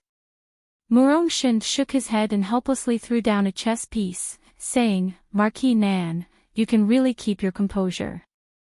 I've never liked these things. Marquis Nan looked up and smiled, saying, General Murong, please be patient. Murongshan said impatiently, Ruichang has already been lost. Now that Enchanting's army has surrounded Wei City, we can't do anything. How can I be patient? Marquis Nan smiled, saying, the situation is much better than expected, isn't it? Master, I originally said that it would be good if we could defend Feihong Pass in 3 months. Now it's been more than 2 months, and Wei City is still in our hands. This means that the situation is not beyond Prince's expectations. Our military strength is not as good as Enchanting's, and our military strategy is also inferior to his. General Murong, why do you blame yourself? Murongshan sighed and looked at Marquis Nan embarrassedly, saying, it's me who can't bear it. I've been on the battlefield for half my life. It's the first time that I've been suppressed and beaten without any resistance. Murongshan had fought hundreds of battles in his life. Of course, there were victories and defeats. But this was the first time that he had been beaten to the point of being unable to raise his head. It was inevitable that he was upset. Marquis Nan smiled, saying, Enchanting is known as the West Hill War God. In his life, He has only been defeated by the former Prince Regent and the current Princess Ding. If it weren't for him, why would Prince take the risk of destroying the northern tribes first so that he could focus on Enchanting? As for Mo Jingli's Dechu state, to be honest, the Mahist army did not really care about it. Half of Dechu state's famous generals were now in the Prince Ding mansion. In these years, they had not heard of any outstanding young generals. Mo Jingli was not inferior to Mo Jingqi's paranoia. He would only firmly hold the military power in his hands to prevent a second Prince Ding mansion from appearing in Dechu state to take away his military power. Murongshan nodded, saying, "Thank you for your reminder, Marquis Nan." Marquis Nan patted his shoulder and smiled, saying, "Just relax. No matter what, we have to stay in Wei City until Prince comes back. No matter what, we can't go to Feihong Pass and cause trouble for General Yuan, right?" Murongshan nodded and smiled, saying, "Marquis Nan is right." Reporting to Marquis Nan, General Murong. "There's an urgent message from 800 Li." At the bottom of the city tower, a soldier hurried up and handed over a sealed letter. Marquis Nan took it and opened it. He was overjoyed. Seeing his strange expression, Murongshan quickly asked, "Is there any good news from Prince's side?" Marquis Nan nodded and smiled, saying, "Yes, Prince has wiped out the Northern Tribes' army in Huifeng Valley. He killed the 7th Prince of the Northern Tribes and captured Helianjin alive." Hearing this news, Murongshan was also very excited. Although they had now submitted to the Prince Ding mansion, they were still citizens of Dechu state. Their hatred for the Northern Tribes was no less than anyone else's. Now that they heard the news that Prince Ding had wiped out the Northern Tribes' army, they could not help but feel relieved. Marquis Nan pulled Murongshan back and smiled, saying, "General, it's urgent. Prince will arrive in a few days. But before that, the news can't be leaked." Murongshan understood. He looked up and glanced at the West Hill barracks in the distance and smiled, saying, "Marquis Nan, don't worry. I promise that even a bird won't be able to fly over the top of the city walls." The two of them looked at each other and could not help but stand up and laugh. The soldiers guarding outside heard the laughter of the two commanders. Although they did not know why the two commanders were so happy, they could not help but feel relieved. In the West Hill barracks, Enchanting frowned and looked at the reports in front of him. He glanced at the generals below and asked in a low voice, "Is there any news from the Northern Tribes?" Enchanting stepped forward and said, "Father, there has been no news from the Northern Tribes in the past few days. Now that the North is bitterly cold, I'm afraid that the Mahist army and the Northern Tribes' army are moving slowly. It is normal that there is no news."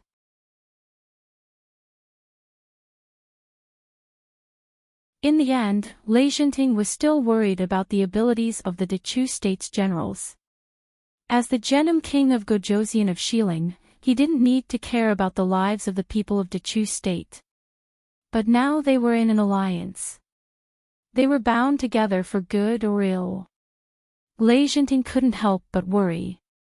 "Yes, father." Enchanting nodded and accepted the order. With Enchanting's order, the attack on Wei City became even more intense. Even Nan Ho and Murongshan, who had been bitterly holding on, felt that they couldn't hold on any longer. Standing on top of the city gate tower and looking at the rivers of blood below, the soldiers on top of the city gate also looked exhausted. The Mahist army stationed at Wei City repelled another attack from the Shilin army. But they all knew that the Shilin army wouldn't retreat so easily. After a short rest, they would charge again. Murongshan stood on top of the city gate tower and looked at the Shilin army not far away. He narrowed his eyes and said, "Is Enchanting crazy? He's been attacking non-stop for the past few days. Even if he takes Wei City, he will suffer heavy losses." Nan Ho sighed and said, "Enchanting probably already knows that the prince is coming back soon." Murongshan frowned. Nan Ho smiled and said, even if we block the news, he will still be suspicious if he doesn't receive any news. With Enchanting's intelligence, it's not hard for him to guess that the northern tribes have been defeated. Murong-shin thought about it and agreed. He glanced at the city gate and was about to say something, but his expression changed and he said, they're coming again. The war drums shook the sky. The soldiers who were resting immediately rushed forward and were ready for battle. In the distance, the Shilling army rushed over aggressively with their banners fluttering in the wind. Leitingfing took the lead and rushed to the city gate. He pointed his long whip at Nan Ho and Murong-shin on top of the city gate tower and said with a smile, Nan Ho, General Murong, why are you so stubborn? Wei City only has a few 100,000 soldiers now.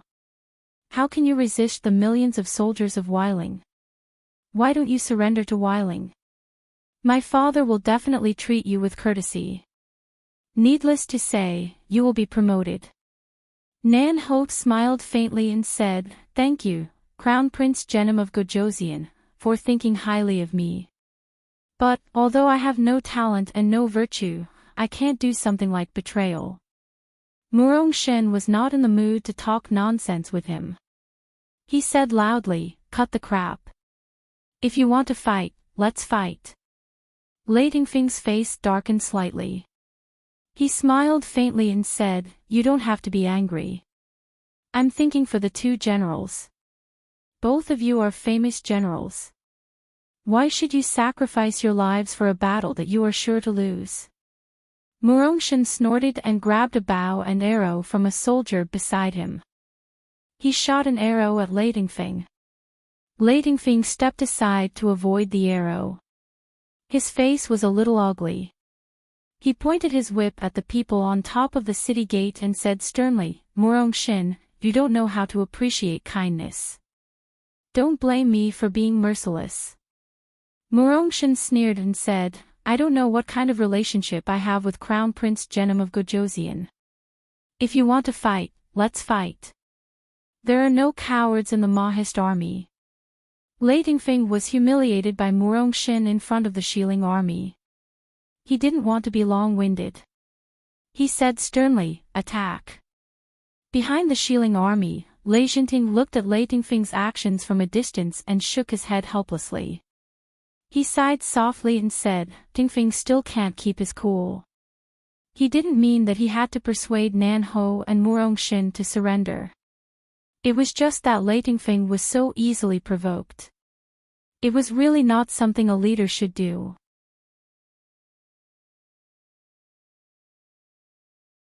Chapter 951. It was another hard battle. When it was late, they finally managed to beat back the West Hill army again. Even Murong-shin had suffered some minor injuries. The two of them stood on the city gate tower, looking at the Shilling army that was gradually retreating. They finally showed a tired but happy smile. Before their smile faded, Marquis Nan frowned and said in a low voice, General Murong, rest well tonight. I will take care of everything. Murong-shin was tired and injured after days of hard work. If he didn't rest, he would really fall. Murong-shin frowned and glanced at the West Hill camp in the distance. I'm afraid that the West Hill army will launch another sneak attack tonight. In the past 2 days, the West Hill army's attacks had obviously become fiercer and more impatient. After days of hard fighting, the defenders of the Acropolis were almost at their limit. If the Shilling army attacked a few more times, the Acropolis would not be able to withstand it. Marquis Nan smiled faintly, don't worry. Don't you have me? General Murong, don't worry and go rest. Murong-shin also understood Marquis Nan's good intentions and nodded, then I'll have to trouble you. Marquis Nan nodded and smiled faintly. In the Shilling army's tent, Leitingfing checked the wound on his arm and frowned. I didn't expect Marquis Nan and Murong-shin to be so good at fighting. In today's fierce battle, not only was Murong-shin injured, even Leitingfing was slightly injured in the chaos. However, it was not a big deal. Enchanting was not surprised and said indifferently, Marquis Nan was also a famous general in the Dechu state and was conferred the title of Marquis because of his military achievements. When Murong Shen was young, he was one of the best generals under Mo Lufang. With the two of them working together, you can't break the Acropolis in a short time. Hearing Lei Jinting's words, Lei Tingfing's face showed a trace of uneasiness. He said, "Father, please advise me." Looking at Lei Tingfing, Lei Jinting sighed helplessly. Although he only had one son, Lei Tingfing, but compared to Mo Lufang, he clearly did not know how to teach his son. It wasn't that Lei Tingfing wasn't outstanding, it was just that compared to Mo Xiuyao, he wasn't outstanding enough. However, it was also because of this that people felt even more dissatisfied and depressed. Lei Tingfing didn't have it easy either. He was about the same age as Mo Xiuyao, but very few people would compare him to Mo Xiuyao. It was because he didn't have the right to do so. Lei Jinting said, Marquis Nan and Murong Shen are already at the end of their rope. As long as you speed up the siege, you will definitely be able to take Wei City before Mo Xiuyao comes back. You don't have to worry about that. But, you want to subdue Marquis Nan and Murong Shen. Lei Tingfing's heart skipped a beat. He lowered his head and said, Son just thinks that these two are rare talents. Lei Jinting smiled helplessly and waved his hand. It's not that father doesn't agree with you subduing some capable people for your own use. But I want to see what kind of people you want. You can't control Marquis Nan and Murong Shen. Lei Tingfing raised his eyebrows, his face showing a trace of unwillingness. Lei Jinting said indifferently, these two people can be called famous generals who have been through hundreds of battles. Murong Shen is arrogant. If you want to subdue him, you have to have the ability that is absolutely stronger than him. He was also Mo Liufang's old subordinate, so he naturally has a good impression of the Mahist army. Now that he has returned to the Mahist army, he will only be more loyal. Moreover, Murong Shen's only daughter is married to Leng Huai's second son, Leng Haoyu. And Leng Haoyu is Mo Xiuyao's trusted aide, second only to Feng Zhiyao. Under these circumstances, do you think Murong Shen will be loyal to you? As for Marquis Nan, he was even more difficult to deal with than Murong Shen, although he had been quiet for years and was not well known. Although he has not been famous for many years, his arrogance in his youth is no less than Murong Shen's. Therefore, defecting to the enemy at the last minute will never happen to them. Lei Tingfing's uninjured hand clenched tightly. In fact, it was not that he did not understand his father's words. But in his ears, there was another layer of meaning. He was not capable enough, so he could not subdue Murong Shen and Marquis Nan. Hearing his father say this, in Lei Tingfing's heart, it was no different from his father saying he was incompetent to his face. I am incompetent, father, please forgive me.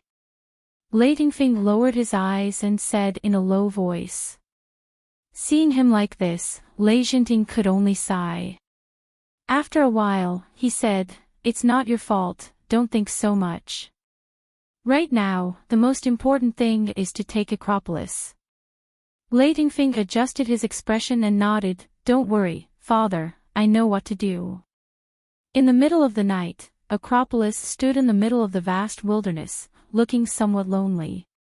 Under the night sky, the Mahist army soldiers stood on top of the city gate tower, steadfastly guarding this small city.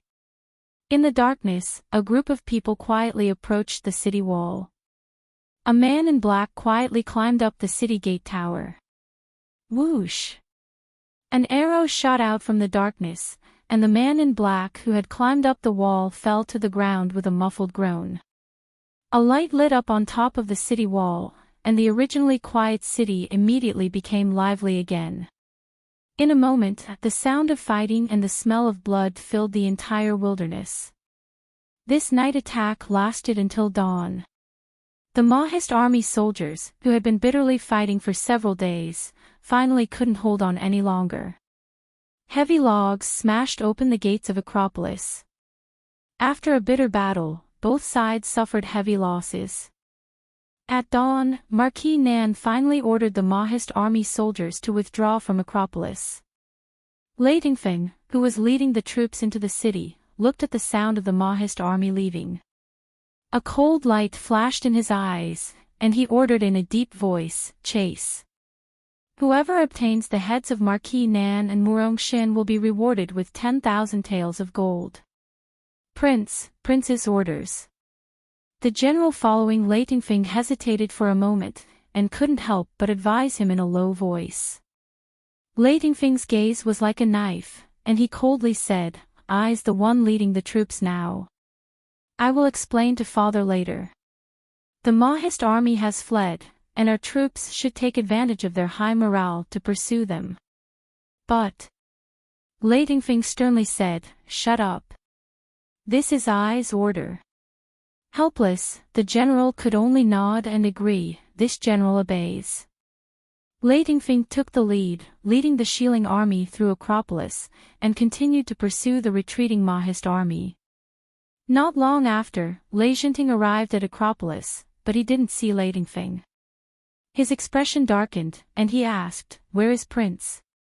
The generals looked at each other for a while before one of them stepped forward and reported, "Your Highness, the Crown Prince led the army to chase after Marquis Nan and Murong-shin." Hearing this, Enchanting's expression changed, and he heavily slammed his hand on the desk, angrily saying, "How dare you? I told him not to act rashly." The general said awkwardly, "But Prince." Enchanting sighed helplessly as he looked at the helpless faces of the generals below. Leightingfeng was the Prince of Genom of Gojoseon, and the only heir of Jinan Palace. These generals naturally didn't dare to disobey his orders, and if he insisted on doing something, they naturally didn't dare to stop him. Enchanting was a genius, and he only needed to think a little to understand the reason why Leightingfeng suddenly acted so impulsively. It was because of his previous advice.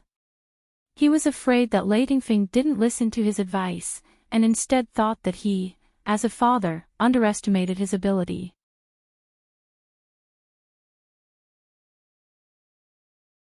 Chapter 952. "Prince, what should we do now?" the general below asked in a low voice. Enchanting thought for a moment and said, "General of the right, take 50,000 men and horses to support the Crown Prince." After thinking for a moment, Enchanting said again, "If the Crown Prince wins, you don't have to worry about it. If the Crown Prince falls into a trap, you save him." General of the right stepped out and said in a low voice, "Yes, sir."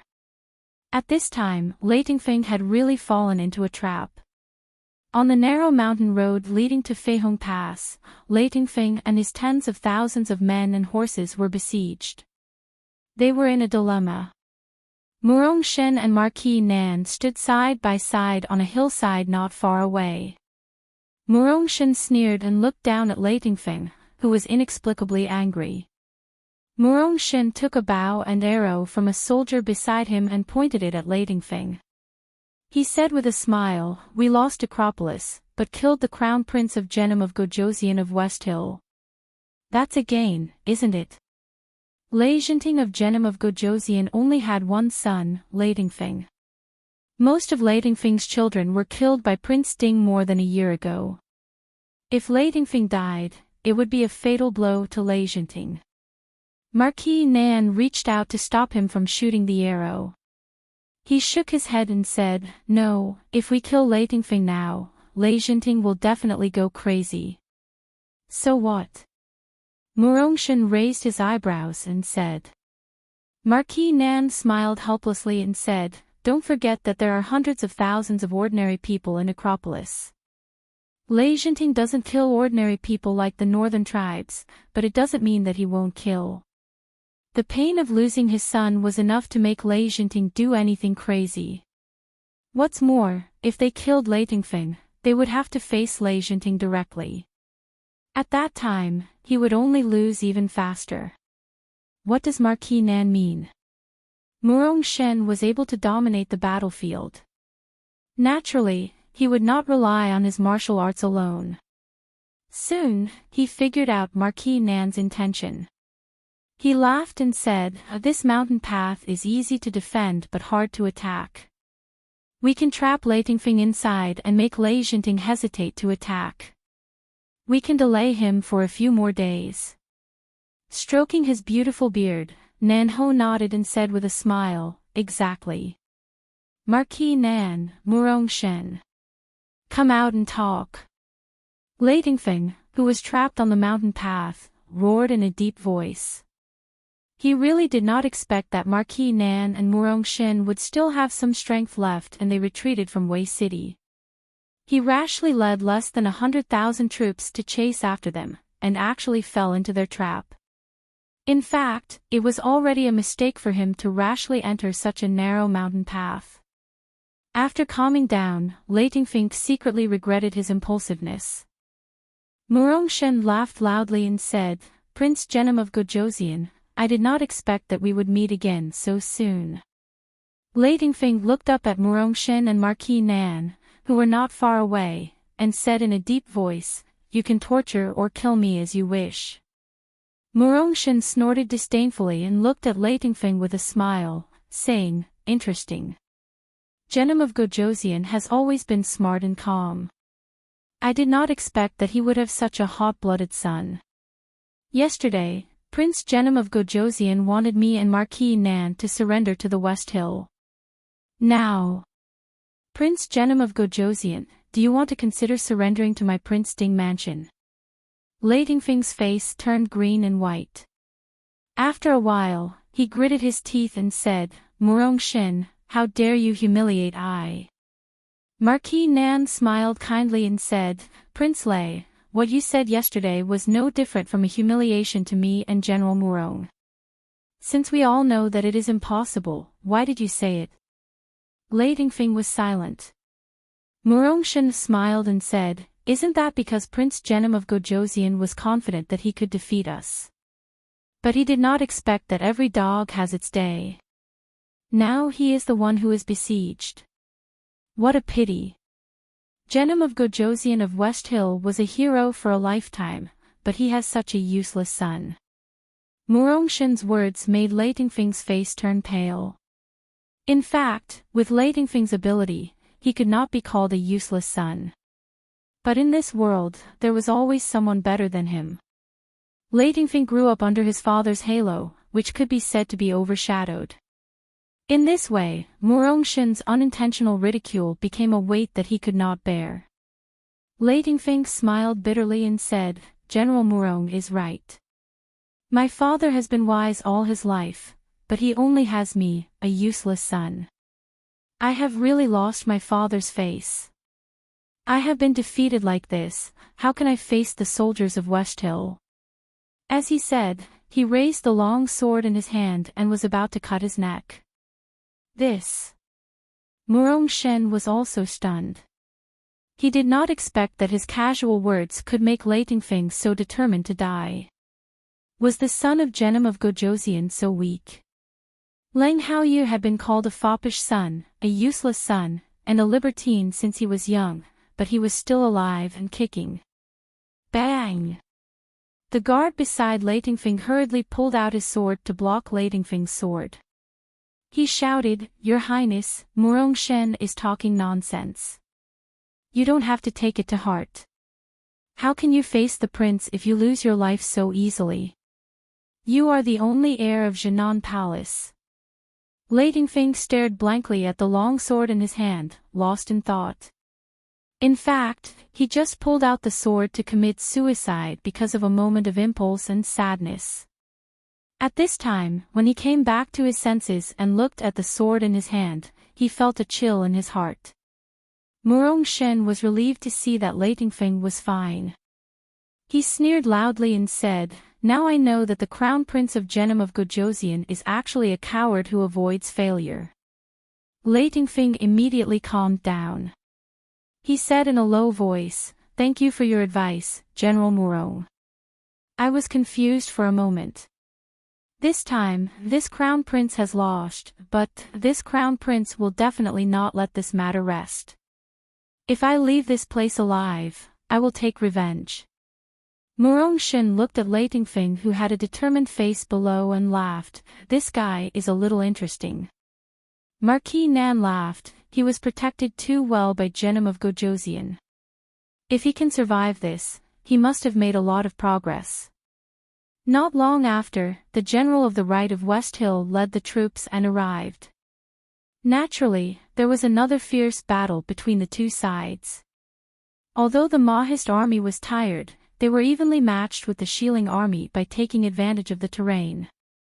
They held on for a day and a night on this small mountain path.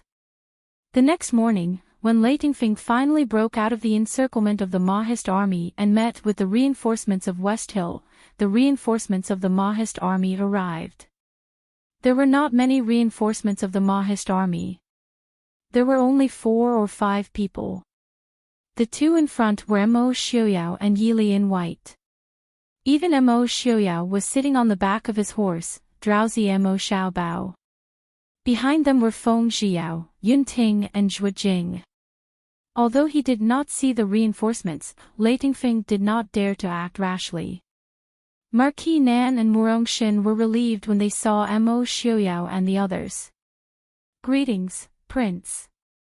We failed to defend the city. Please forgive us, Prince." Mo Xiaoyao waved his sleeves and stopped the two who were about to kneel down and beg for forgiveness. "You have done your best. Don't blame yourselves." Mo Xiaoyao smiled as he looked at Leitingfing, who was glaring at him like a tiger watching its prey, and said, "Young Master Lei, do you want to leave by yourself, or do you want to stay and reminisce with this prince?"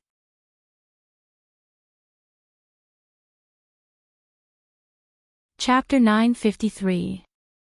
Leitingfing's eyes flashed, but his heart was in turmoil.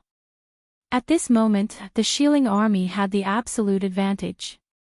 If they attacked, they would definitely be able to wipe out Marquis Nan and Murongshin's troops. But, if Mo Xiaoyao and Yili appeared here, would they not bring any reinforcements? Leitingfing did not believe it. But if Mo Xiaoyao really did not bring any reinforcements, then he would have missed a great opportunity to avenge his humiliation. With all kinds of torment in his heart, Leitingfing stared at Mo Xiaoyao, also in a dilemma. After a long time, he still did not dare to gamble. He sighed and said in a low voice, "I greet your Highness Prince Ding. I did not expect your Highness Prince Ding to arrive in time." Mo Xiaoyao smiled and said, "Prince Lei, you flatter me. I was just lucky. If I could arrive before your Highness took Wei City, then it would be considered timely. Your Highness, now, are you planning to fight with I?" Leitingfing forced a smile and said, "I admit that I am not Prince's opponent. Moreover, both sides are already very tired. Why not fight another day?" Mo Xiaoyao pondered for a moment, then finally nodded and said, "In that case, your Highness, please." Leitingfing's face darkened. He nodded and said, "I will take my leave." Watching Leitingfing leave with his army, Murongshin raised his eyebrows and said, "How many reinforcements did Prince Ding bring?" The current situation was very clear. Their troops were absolutely no match for Leitingfing. For Leitingfing to leave at this time, it was clear that he was afraid of Prince Ding's reinforcements. Mo Xiaoyao said lightly, "The reinforcements are still 100 miles away. I only brought a few people." That Leitingfing. He thought that I brought a lot of people, but I lied to him that I didn't bring anyone. However, he really didn't bring anyone with him. Therefore, while it wasn't good for a general to be too impulsive, it wasn't good to be too cautious either. However, Leitingfing's choice to leave at this time was not bad. Even though Mo Xiaoyao did not bring any troops with him, killing Leitingfing in the midst of the chaos was still a simple task. Acropolis, Genom of Gojosian study room. Leitingfing knelt on the ground in silence. Enchanting concentrated on the booklet in his hand, as if he did not see the person kneeling on the ground. After a long time, Enchanting finished reading the thick stack of booklets in his hands. Only then did he raise his head to glance at Leitingfing and say, "Get up. Leitingfing lowered his eyes and said, "Your son acted rashly and was greedy for merit. He almost fell into the hands of the Prince Ding mansion. Father, please punish me." "Punish?" Leitingfing sneered and said, "I only said a few words to you and you rushed to your death. How could I dare punish you?" Hearing Leitingfing's words, Leitingfing felt even more ashamed. "Your son knows his wrongs." Bang! Leitingfing fiercely slammed his palm on the desk and said angrily, "You know your wrongs. Your wrongs are to draw your sword and cut your own throat. What a heroic spirit. This prince has given birth to a good son who can support both heaven and earth. This prince is truly ashamed of his inferiority. Since you're not afraid of death, why did you come back?" Leitingfing was furious.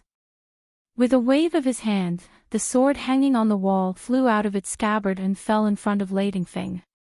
Leitingfing said, "Didn't you want to cut your own throat to atone for your wrongs? I'll give you a chance." "Father, this child knows his wrongs. Your son was muddle-headed for a moment. Please forgive me." Leitingfing was really ashamed. His eyes couldn't help but turn red. He knelt on the ground and rubbed his knees against Leitingfing's, hugged his thigh and cried. Looking at his son who was already past his prime, Leitingfing's heart softened. He helplessly sighed and said, "Forget it, get up." Leitingfing looked at Leitingfing and stood up. "Thank you, father." Looking at Leitingfing's listless appearance, Leitingfing also felt a little guilty. He knew that his son was already outstanding enough. A genius like Mo Xiaoyao was something that could only be encountered and not sought. However, Leitingfing had always been strict with himself because of his father. Thus, he never received the praise he deserved. Doing well was what he should do because he was the son of Genom of Gojoseon. Like father, like son. If he did wrong, he would lose Genom of Gojoseon's face. Leitingfing wasn't an impulsive person. If it wasn't for the pressure he was under, he definitely wouldn't have acted so impulsively these 2 days. "Tingfeng, these years, father has let you down." Leitingfing sighed and said in a deep voice. Leitingfing couldn't help but be stunned. He stared blankly at Leitingfing's guilty expression and was momentarily speechless. He could only mumble, "Father, this son." Leitingfing waved his hand and said, "These years, people have always talked about how great the son of Genom of Gojoseon is, but they have always forgotten that you are already an adult. This is also father's fault. Father has always felt that this pressure might be a motivation for you to work hard. However, I didn't think that it would be so difficult for you to bear. Father, it's son's fault." Leitingfing said in a low voice, "Son and Prince Ding are about the same age, but I can't even compare to Prince Ding's achievements. Son has lost father's face." Leitingfing smiled bitterly and said, "Mo Xiaoyao. Father has never compared you to Mo Xiaoyao." Leitingfing's face paled and said, "Son is not worthy to be compared to Prince Ding." Leitingfing sighed and said, "Dingfeng, father has indeed envied Mo Xiaoyao for having such a capable son. However, you have to know that Prince Ding's achievements and abilities today are not only because he is a genius, but also because the hardships he has gone through are extraordinary. If not for that disaster 19 years ago, Mo Xiaoyao today might be a famous general of Dechu State, living a carefree life. However, father has never wished for you to experience that kind of disaster. Do you understand?" Leitingfing nodded. "Son understands. Father has always protected son. Before he was 20 years old, he had truly lived a carefree life. It could be said that he was more honorable than the princes of Xiling. Mo Xiaoyao had fought on the battlefield when he was 14 or 15. He had been seriously injured when he was 17 or 18. He had struggled to support the large Prince Ding mansion. He had never experienced any of this. Therefore, he had no right to be jealous of Mo Xiaoyao's achievements and abilities. He could only feel ashamed of his own incompetence. Enchanting sighed and said, "Perhaps Father's protection has harmed you. However, even so, Father still does not wish for you to experience that kind of pain and suffering. Moreover, Tingfeng, Father has never been disappointed in you." "Father." Lei Tingfeng was stunned. Enchanting smiled and said, "You are I's son. I think that you are already very good. Father, son understands." Lei Tingfeng lowered his eyes and hid the tears in his eyes. He said in a low voice, "Son will not disappoint Father."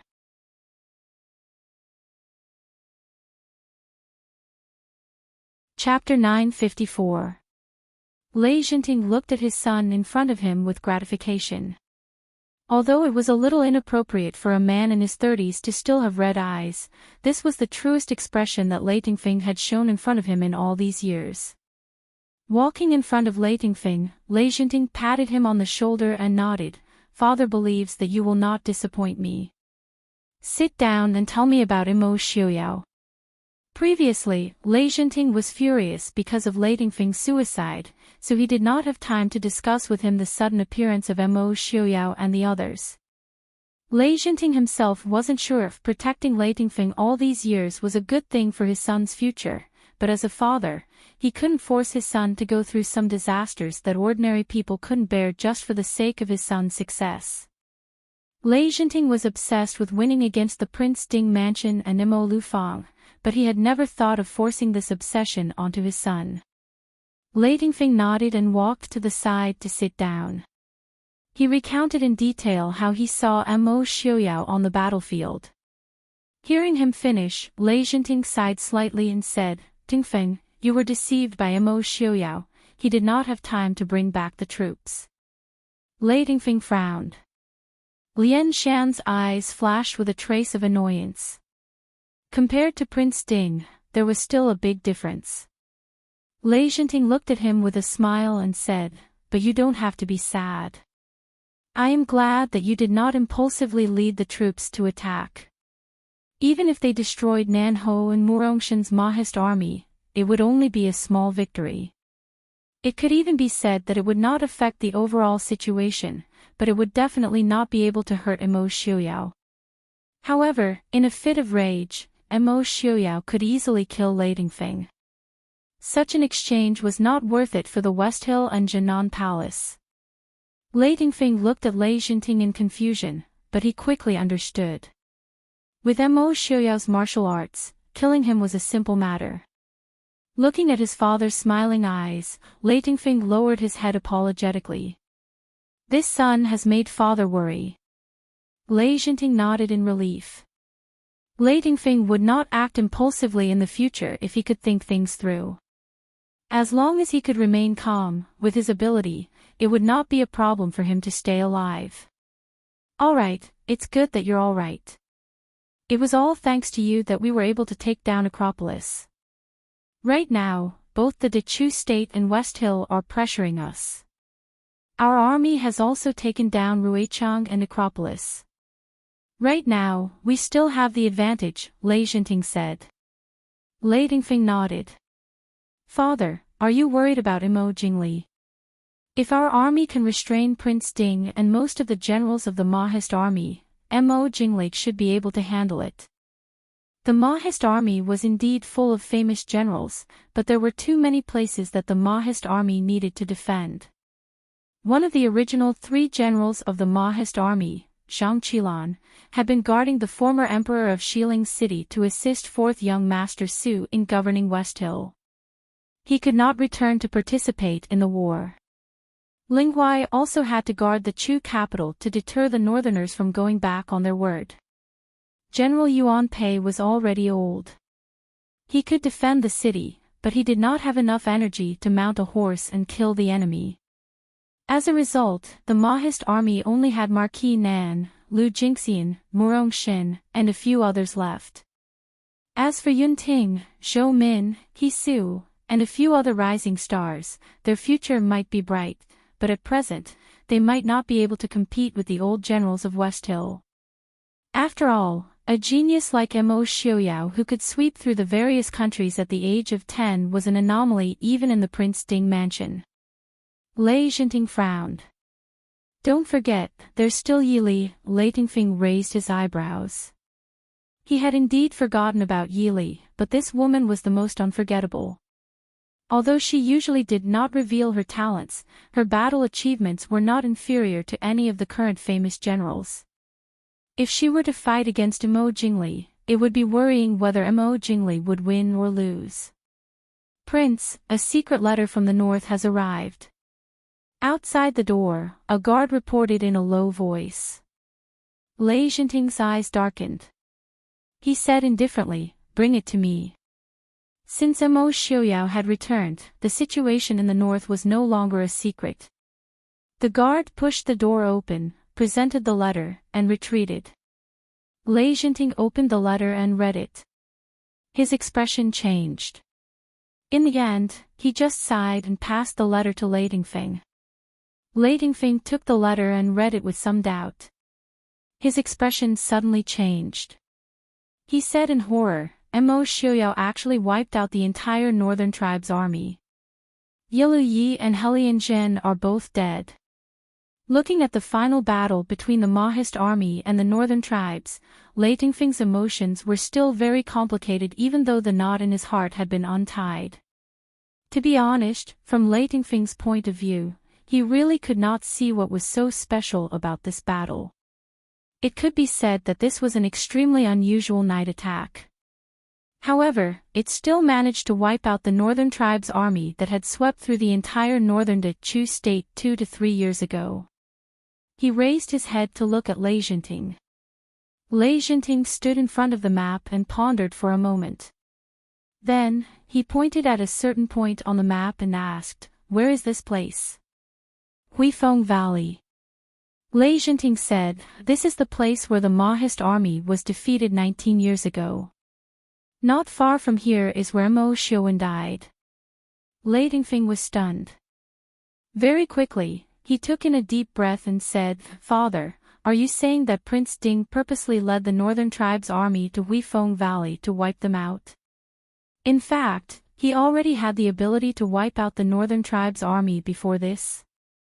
Mo Xiaoyao was, Lei Tingfeng said indifferently, that might not be the case.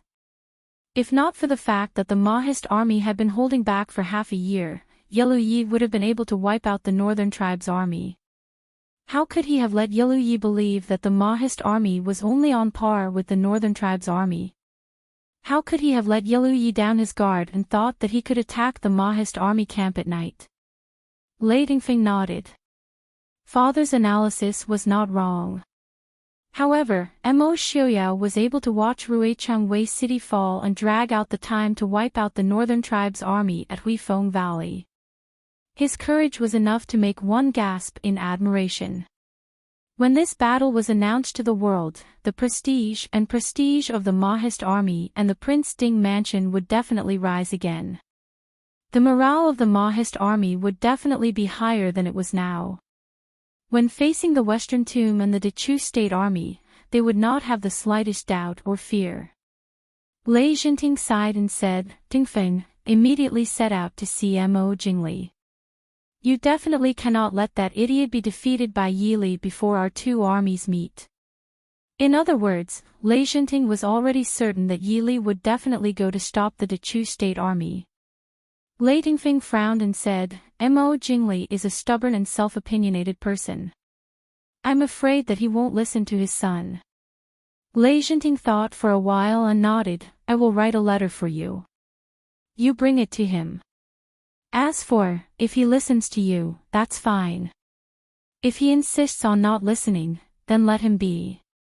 You take another group of troops and hide in the dark. If Mo Jingli's army is defeated." Lei Tingfeng understood and nodded, "Your son understands." Lei Jinting nodded with satisfaction and said, "Remember, if you fight with Yili, you must not act rashly. Even though Yili is a woman, she is full of tricks and is best at luring the enemy."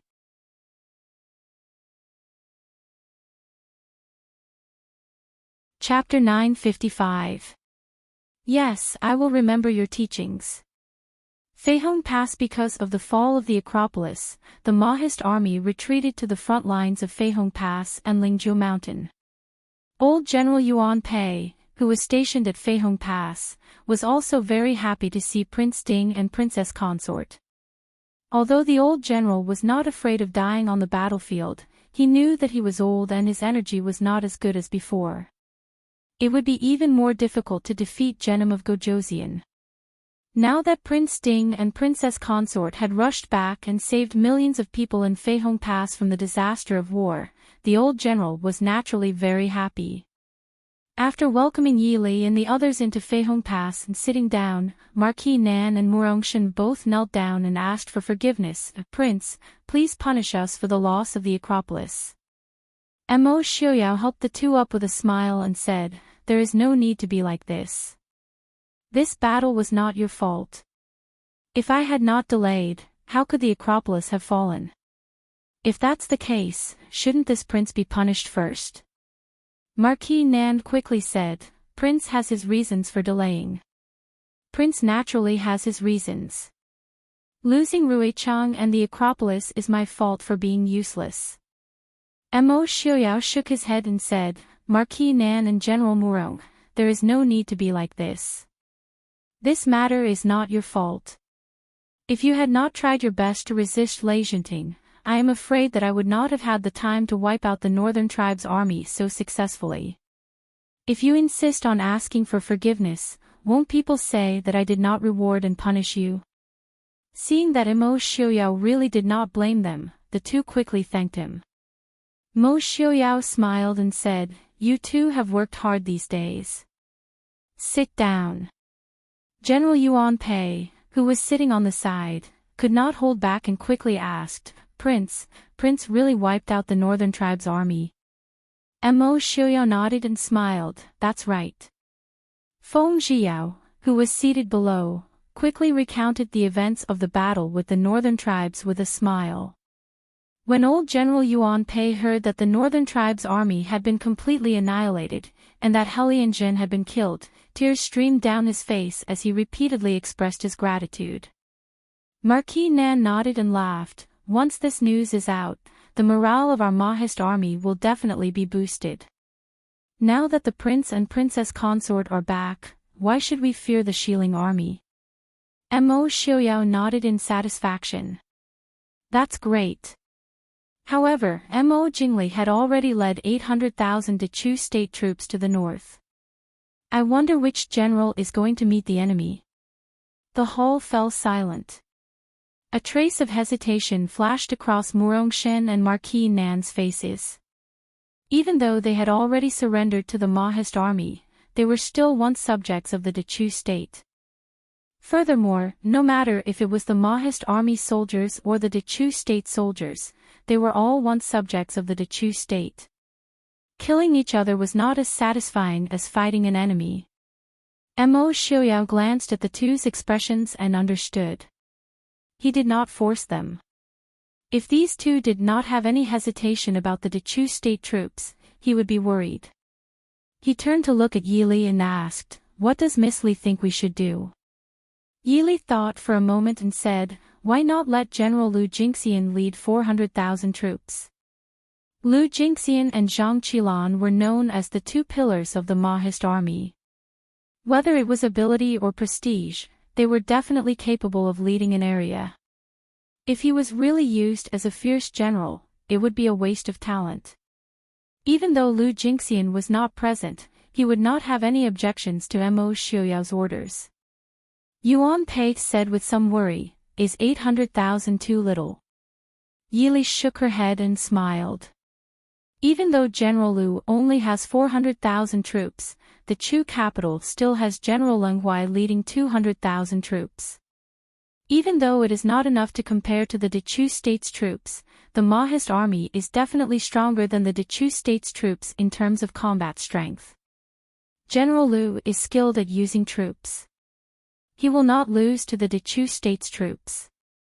Hearing Yi Li say this, Mo Xiaoyao thought for a moment before nodding. Let's do as Miss Li says. After finishing the discussion, Mo Xiaoyao and Yili brought the sleepy Mo Xiaobao back to the room prepared by Fei Hongwan to rest. Seeing Mo Xiaobao fall asleep, Mo Xiaoyao pulled Yili to the side and asked with a smile, "Miss Li, what do you want to say?" Yili hesitated for a moment before nodding. "I plan to follow General Liu to the Dechu State's front lines." She originally thought that Mo Xiaoyao would refuse. Unexpectedly, Mo Xiaoyao only thought for a moment before nodding.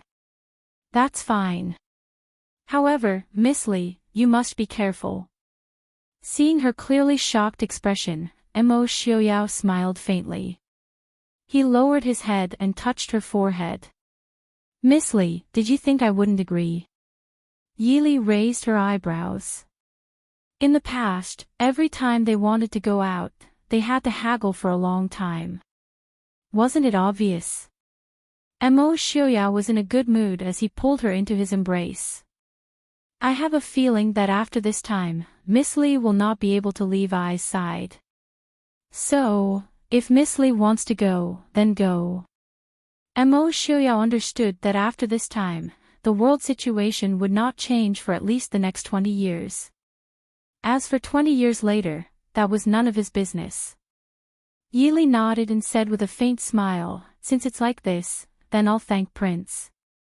Mo Xiaoyao gently rubbed her black hair and said with a smile, "After this time, we won't have to fight anymore. Miss Li will no longer have a reason to leave I and run around by herself. But don't worry, wherever Miss Li wants to go, I will accompany Miss Li."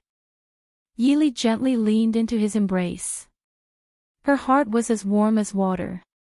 In the blink of an eye, 11 or 12 years had passed. In the beginning, they only wanted to spend their days together. Later on, they wanted to help each other in times of need.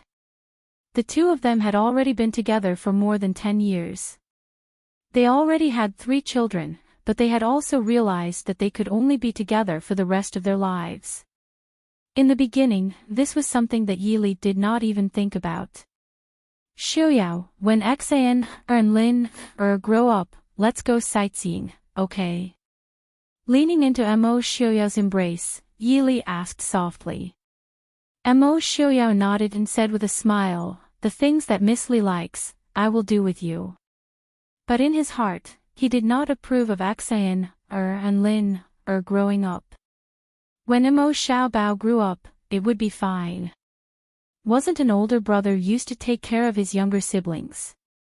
Otherwise, what was the use of having him? So, in his father's eyes, the poor Mo Xiaobao was not only a candidate to clean up the mess, but also a nanny for his 2 younger siblings in the future. The next morning, Yili quietly left Fei Hong Pass and went to Lu Jinxian's camp. The generals in Fei Hong Pass did not care when they found that their princess had disappeared. They were already used to their princess disappearing from time to do some important things. Only Mo Xiaobao was unhappy. Because after his mother left, his father began to squeeze him even more. Northern tribes on the snowy plains of the land of ice and snow, the royal house of the northern tribes stood in the depths of the snowy plains. Different from the resplendent Chu capital and the emperor of Xiling city, the royal house of the northern tribes was much more simple and crude. It was like a city made of stone. Although this was the most prosperous place in the northern tribes, only the royal house of the northern tribes lived in the city. Ordinary people still lived in their own tents. So, the entire royal house of the northern tribes was not even as big as the Chu capital's imperial palace.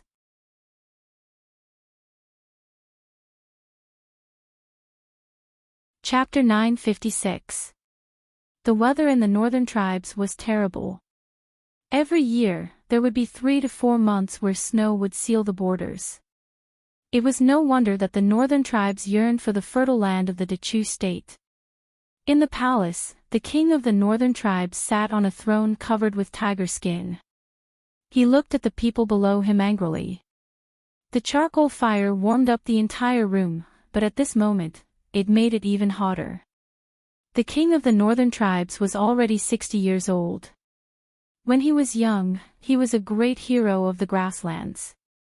But as he got older, or perhaps it was because of the many things from the central plains that spread to the northern tribes, or perhaps it was human nature, the old king of the northern tribes gradually became muddle-headed and lustful.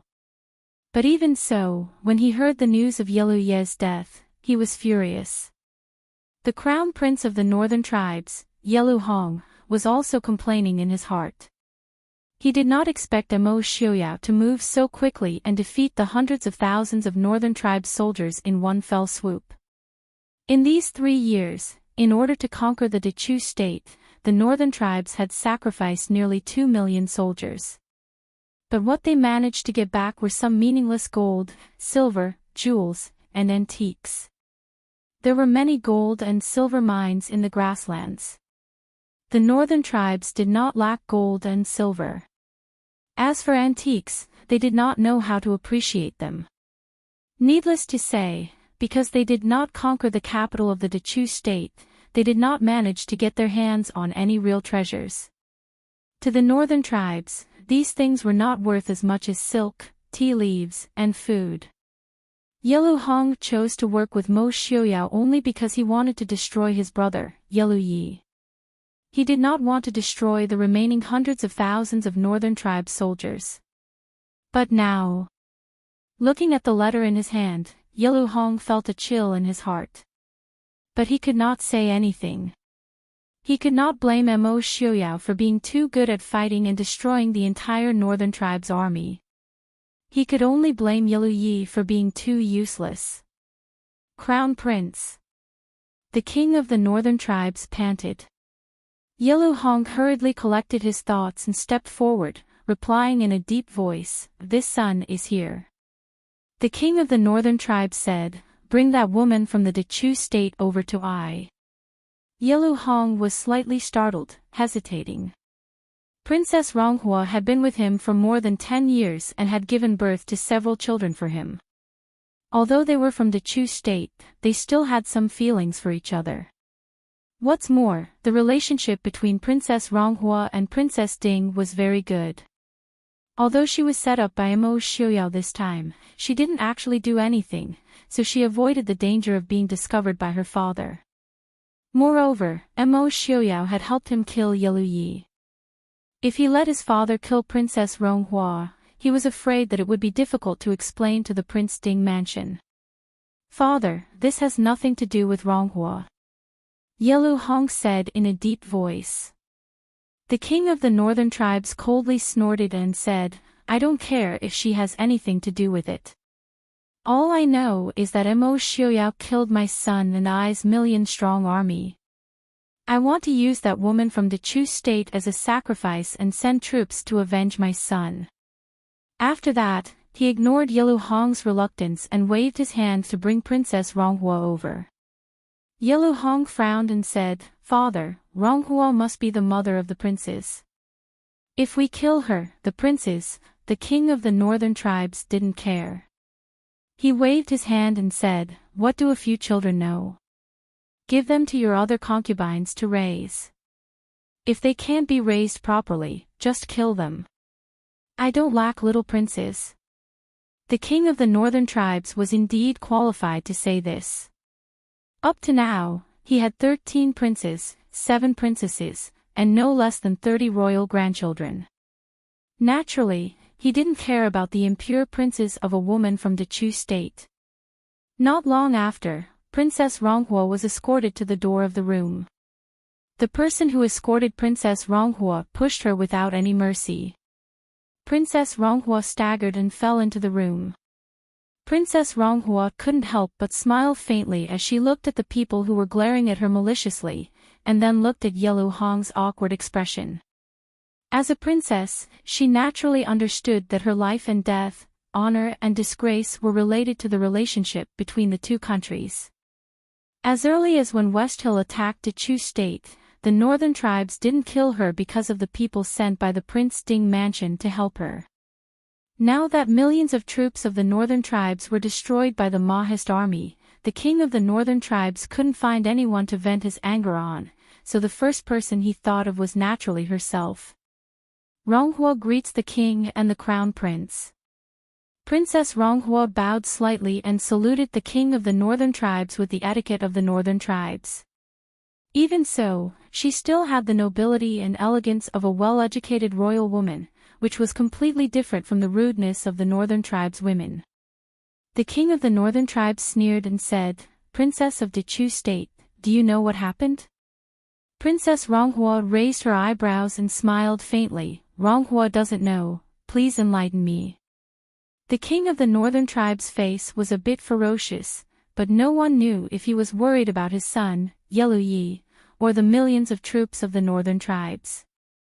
"You don't know. Ai's seventh prince was killed by Mo Xiuyao, don't you know?"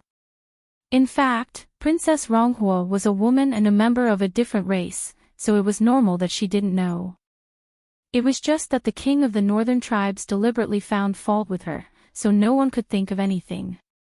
Princess Ronghua lowered her eyes and didn't speak. She already understood that the king of the northern tribes wanted to kill her, so anything she said would be superfluous. Although she had been married to the northern tribes for more than 10 years, and although the Dechu state only had half of its territory left, she was not afraid to beg for mercy and disgrace the dignity of a princess of Dechu state. "It seems that you also know that you should die. I will leave your body intact and send it back to Dechu state." The king of the northern tribes sneered. Princess Ronghua looked at Yelu Hong on the side. Yelu Hong looked at her awkwardly, but didn't say anything. Seeing this, Princess Ronghua could only smile bitterly.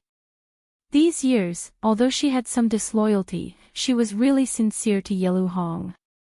She also knew that Yelu Hong had her in his heart, but it was not as important as his position as the crown prince and his royal power.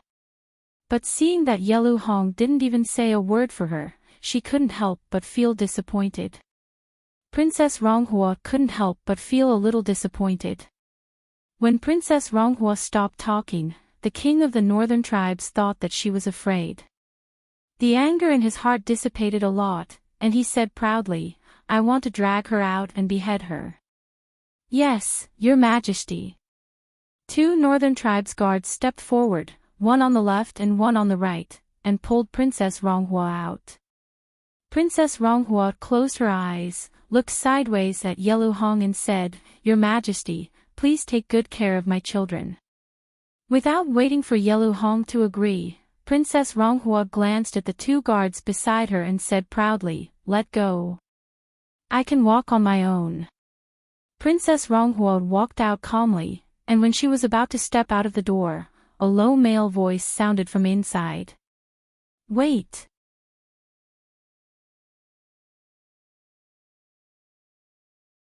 Chapter 957. Wait. Suddenly, Yelu Hong stood up and said, "Crown Prince." The king of the northern tribes was furious. The more incompetent and self-opinionated a person was, the more they could not stand the opposing opinions of others. Moreover, the king of the northern tribes was furious. Seeing that Yelu Hong dared to refute him for a woman from Dechu state, he was furious. His gaze towards Yelu Hong was filled with killing intent.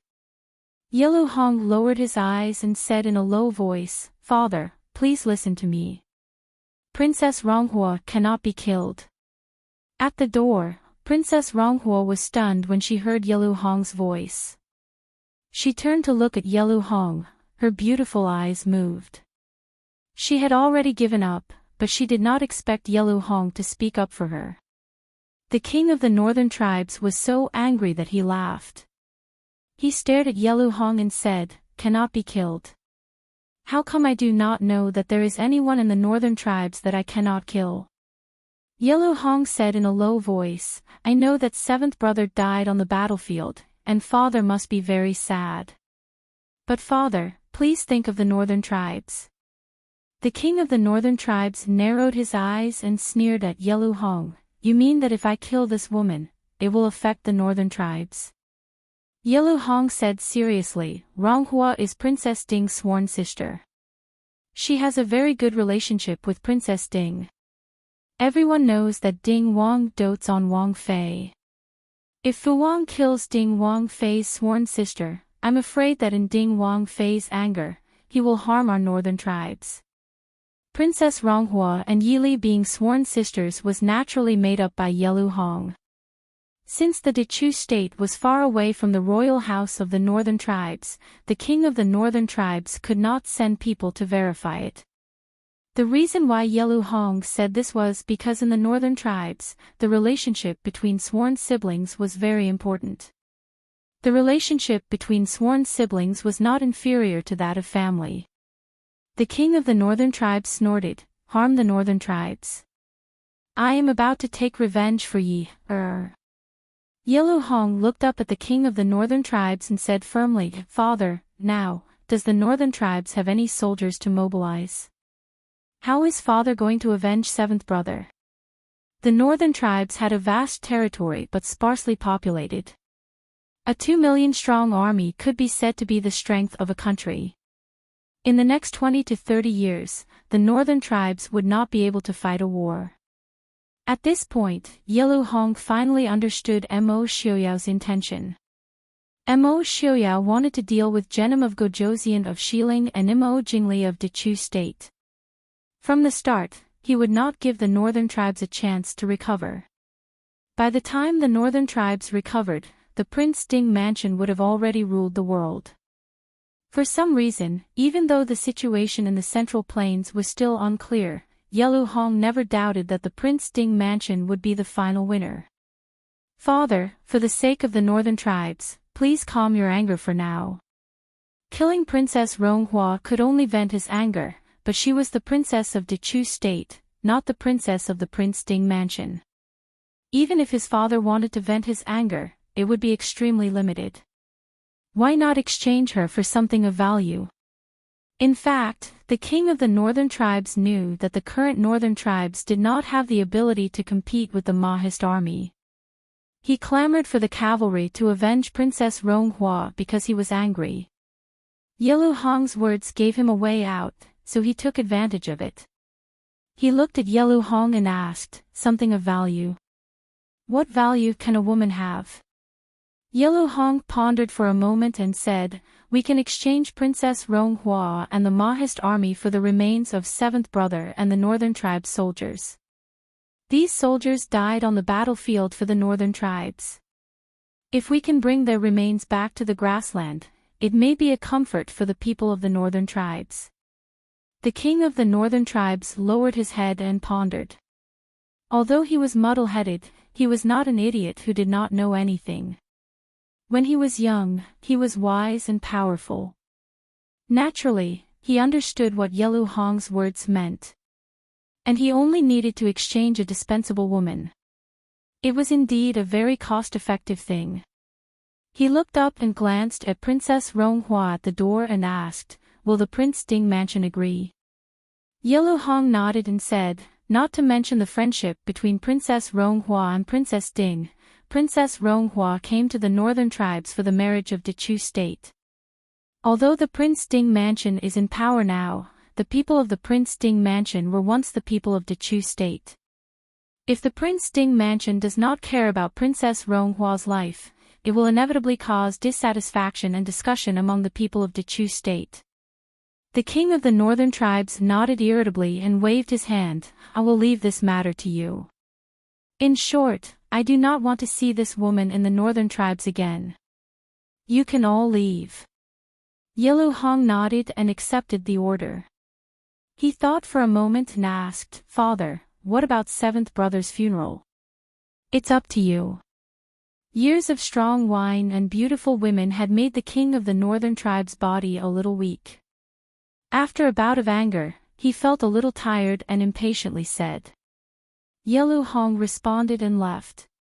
When he walked to the door, he looked back and glanced at the man who was holding a girl of the northern tribes. His lips showed a trace of a mocking smile. It turned out that the death of seventh brother was just a bout of anger for his father. Back in the crown prince's mansion, Princess Ronghua was escorted back to her room to pack her things. Even her son was not allowed to see her again. Princess Ronghua packed up the service of the Dechu state for several years. Looking at the room where she had lived for more than 10 years, she could not help but burst into tears. Princess, the Crown Prince saved you. In the room, a woman who looked like a maid said in a low voice. Princess Ronghua raised her head and looked at the person who came. This was the person sent by the Prince Ding mansion to protect her safety and help her. After these years of getting along, Princess Ronghua also had some trust in her. She wiped her tears and nodded with a wry smile. I know. He was willing to speak up and save my life. I should be satisfied. The woman did not speak anymore. She just calmly looked at Princess Ronghua with a touch of faint warmth. One was the princess of the Dechu state, the other was the crown prince of the northern tribes. It was already very good that Princess Ronghua could have such an ending between the two hostile countries. Princess, don't worry. Go back to the Dechu state and start a new life. After a long time, the woman whispered. Princess Ronghua smiled faintly and nodded. Yes, I haven't been back to the Chu capital for a long time. I don't know if it's still the same as before. She knew that she was able to return to the Dechu state with her life because Yelu Hong was not too cruel. She also had the help of the Prince Ding mansion. Although she was reluctant to part with the child, neither the king of the northern tribes nor Yelu Hong would allow her to take the child away. She only hoped that the mother and son would meet again in this life. In a tent in the military camp of the Dechu state, Yaoji sat peacefully in the tent, casually flipping through a book. Beside her, Mu Lai was also holding a book, but he was reading it very seriously. Yaoji leaned lazily on the soft couch, her eyes calm and distant. In order to get Mu Yang to bring her and Mu Lai to the military camp, Yaoji put in a lot of effort. Fortunately, the rules of the military camp of the Dechu state were not as strict as those of the Mahist army.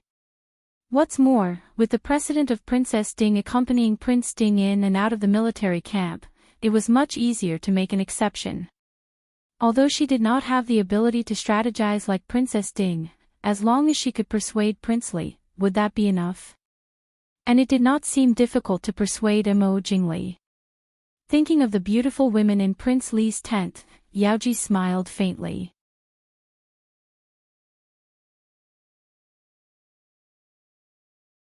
Chapter 958. Mu Lai glanced sideways at Yaoji, who was smiling faintly and thinking about something. He raised his eyebrows and asked, Mother, what are you smiling about? Yaoji raised her eyebrows and smiled. You're getting used to it. Mu Lai raised his chin and said proudly, I've never been used to it. Aren't you my mother? Yaoji smiled and hugged Mu Lai. She raised her hand and rubbed his little head. Isn't that so?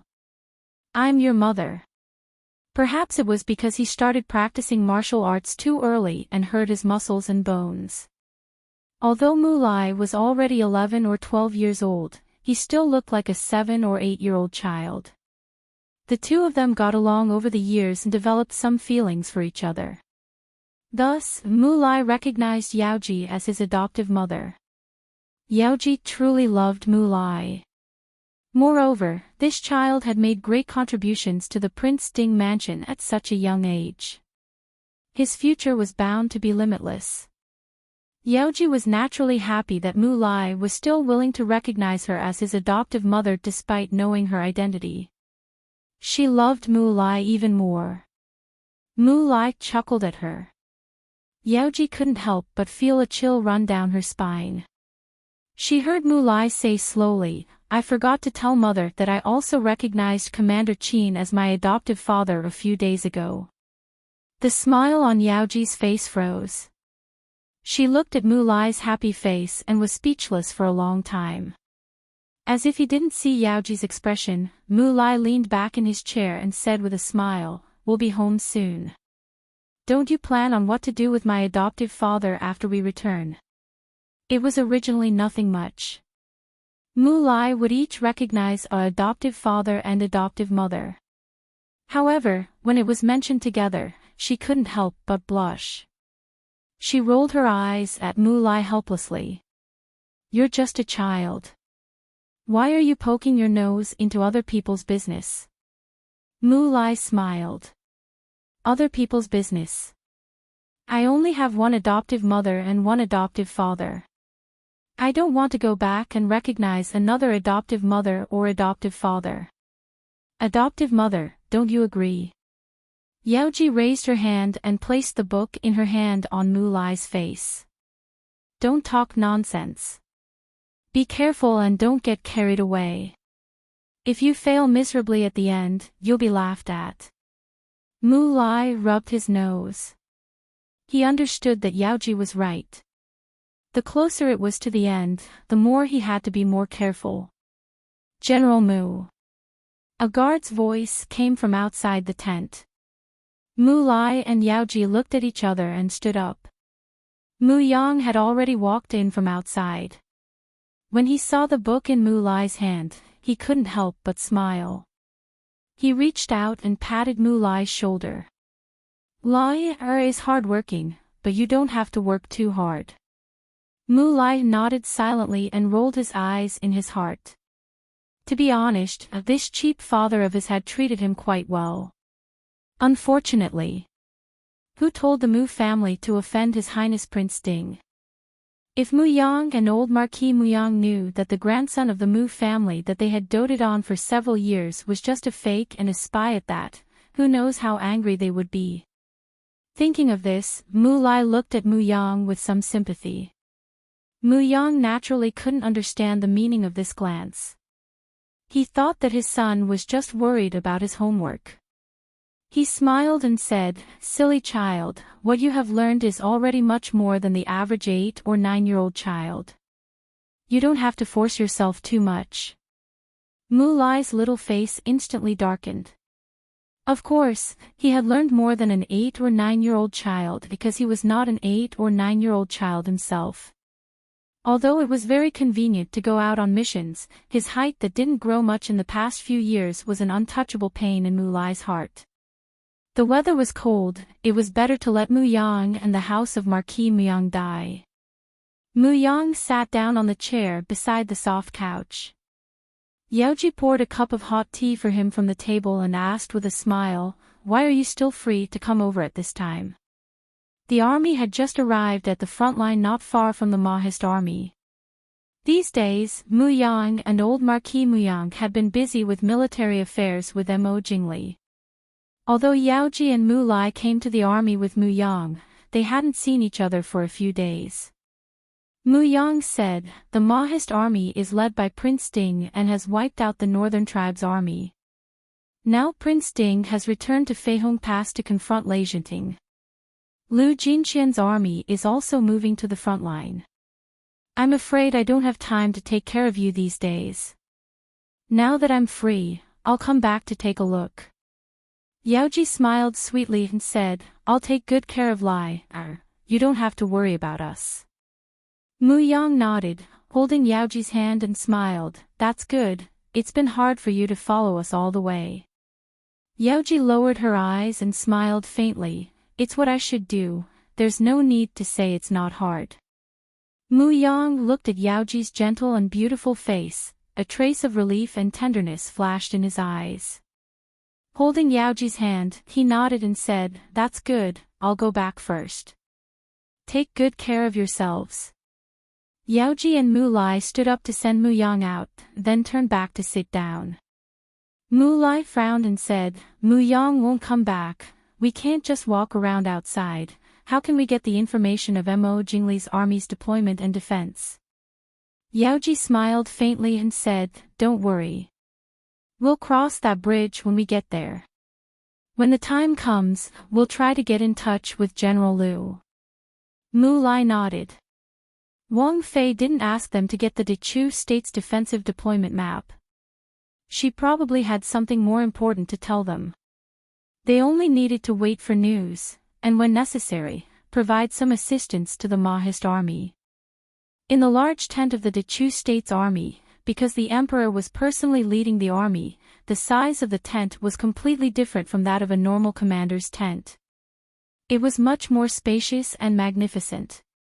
Even though the weather in the north was still bitterly cold, the thick carpet from the western regions was spread out, and the fine silver charcoal burned quietly. The entire tent was warm and comfortable. But Imo Jingli's expression did not become amiable because of the warmth and comfort of the tent. Instead, it became even more sinister. The generals below all bowed their heads in fear, not daring to look at the high and mighty emperor. The matter of the emperor's descent did not improve Imo Jingli's mood. Ever since that night at the Li Wang Fu last year, Imo Jingli's cold aura was enough to make anyone retreat. Those who did not know did not dare to ask, and the few who knew did not dare to ask. People only knew that the young emperor had suddenly fallen ill and died, and then King Li ascended the throne. Everything happened so quickly that many people did not have time to react before King Li ascended the throne with absolute power. But after ascending the throne, Imo Jingli's temper became even colder and stranger than before, and his mood was unpredictable. As a monarch who had just ascended the throne, Imo Jingli was the first to personally lead the army instead of comforting the court and the people.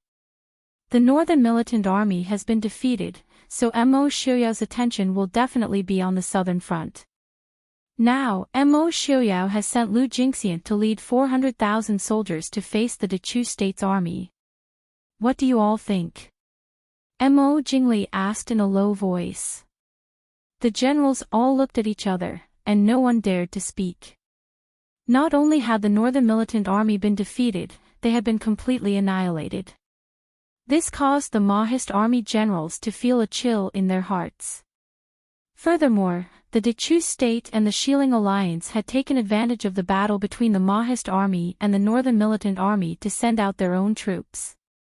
The Xiling alliance and the Maoist army were pure enemies, so naturally, they would use all means possible. But the Dechu state and the Maoist army were still connected.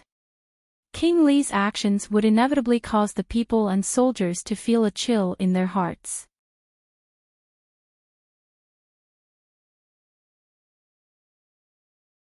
He looked at the generals in the tent and Imo Jingli who was sitting high on the dragon throne. He smiled faintly and bowed. This one is Leitingfeng. Greetings to Emperor Chu. Crown Prince Genom of Gojoseon, please rise. Imo Jingli narrowed his eyes and sized up Leitingfeng in front of him. The current Leitingfeng was clearly much calmer than when he first met him in Nanzhao. Even though he was facing Imo Jingli who had already become the emperor of the Dechu state, he was still neither servile nor overbearing. He was calm and composed.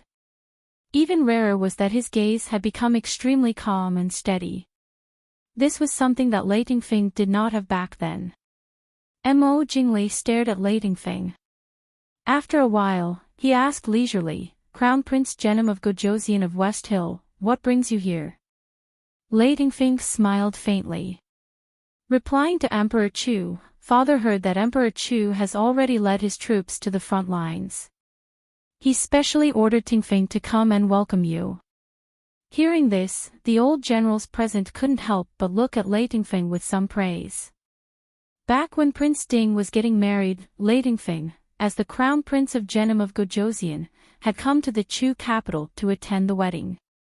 Although he was not arrogant, it was inevitable that people would feel that he was somewhat arrogant. But the current Leitingfeng was not only much calmer than 10 years ago, his mentality was also much more peaceful. Genom of Gojoseon definitely did not order him to welcome Imo Jingli, but it was rare that he could lower his head. Obviously, Leitingfeng's words made Imo Jingli's mood somewhat better. His gaze toward Leitingfeng also became somewhat warmer. Imo Jingli nodded and smiled. Genom of Gojoseon is too polite. Crown Prince, please sit. Many thanks to Emperor Chu. Leitingfeng spoke and smiled naturally. There was no trace of dissatisfaction or awkwardness due to the fact that someone he looked down on in the past was now higher than him. After giving his thanks, Leitingfing sat down at the head of the table. After the guards served tea and left, Mo Jingli also dismissed the generals, leaving behind Marquis Muyang, his son, and a few of his trusted generals. Mo Jingli then asked, I heard that Crown Prince of Genom of Gojoseon conquered Wei City in one fell swoop. I have yet to congratulate Crown Prince. Leitingfing smiled. This one was just lucky. A few days ago, I was trapped by Marquis Nan and General Murong and almost lost my life. If it wasn't for father's thorough arrangements, Leitingfing would have already ceased to exist. This one does not dare to take the credit. Mo Jingli smiled faintly and didn't say much. Crown Prince, what instructions does Genom of Gojoseon have for you? Leitingfing said, Father instructed this one to listen to Emperor Chu's instructions. It's just that, on the way here, this one received news that Princess Ding and Yili have already joined Lu Jingxian's army. I'm afraid that they will arrive at the front lines at the same time as Lu Jingxian. This time, the Mahist army is being led by Yili. Mo Jingli asked with a frown. Leitingfing shook his head. No, according to this one's knowledge, Princess Ding is the military advisor. Mo Jingli laughed coldly. She really knows when to yield and when not. Many thanks for the news, Crown Prince. This one understands. Leitingfing frowned slightly. Does Princely have any countermeasures? Mo Jingli smiled. Crown Prince doesn't need to worry. I have my own countermeasures. Crown Prince only needs to wait and see. Seeing that Mo Jingli had no intention to say more, Leitingfing didn't continue. He smiled faintly and said, if that's the case, then this one will respectfully await the good news. Mo Jingli smiled proudly. Naturally. Seeing Mo Jingli's arrogant appearance in his bright yellow dragon robe, Leitingfing looked down indifferently and his lips curved into an imperceptible sneer.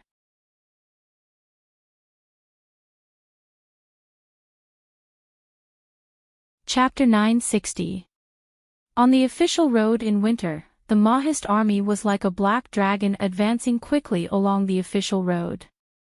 The two people at the front were the commander-in-chief, Lu Jingxian, and Yili, who was dressed in white and had a white cloak draped over her shoulders.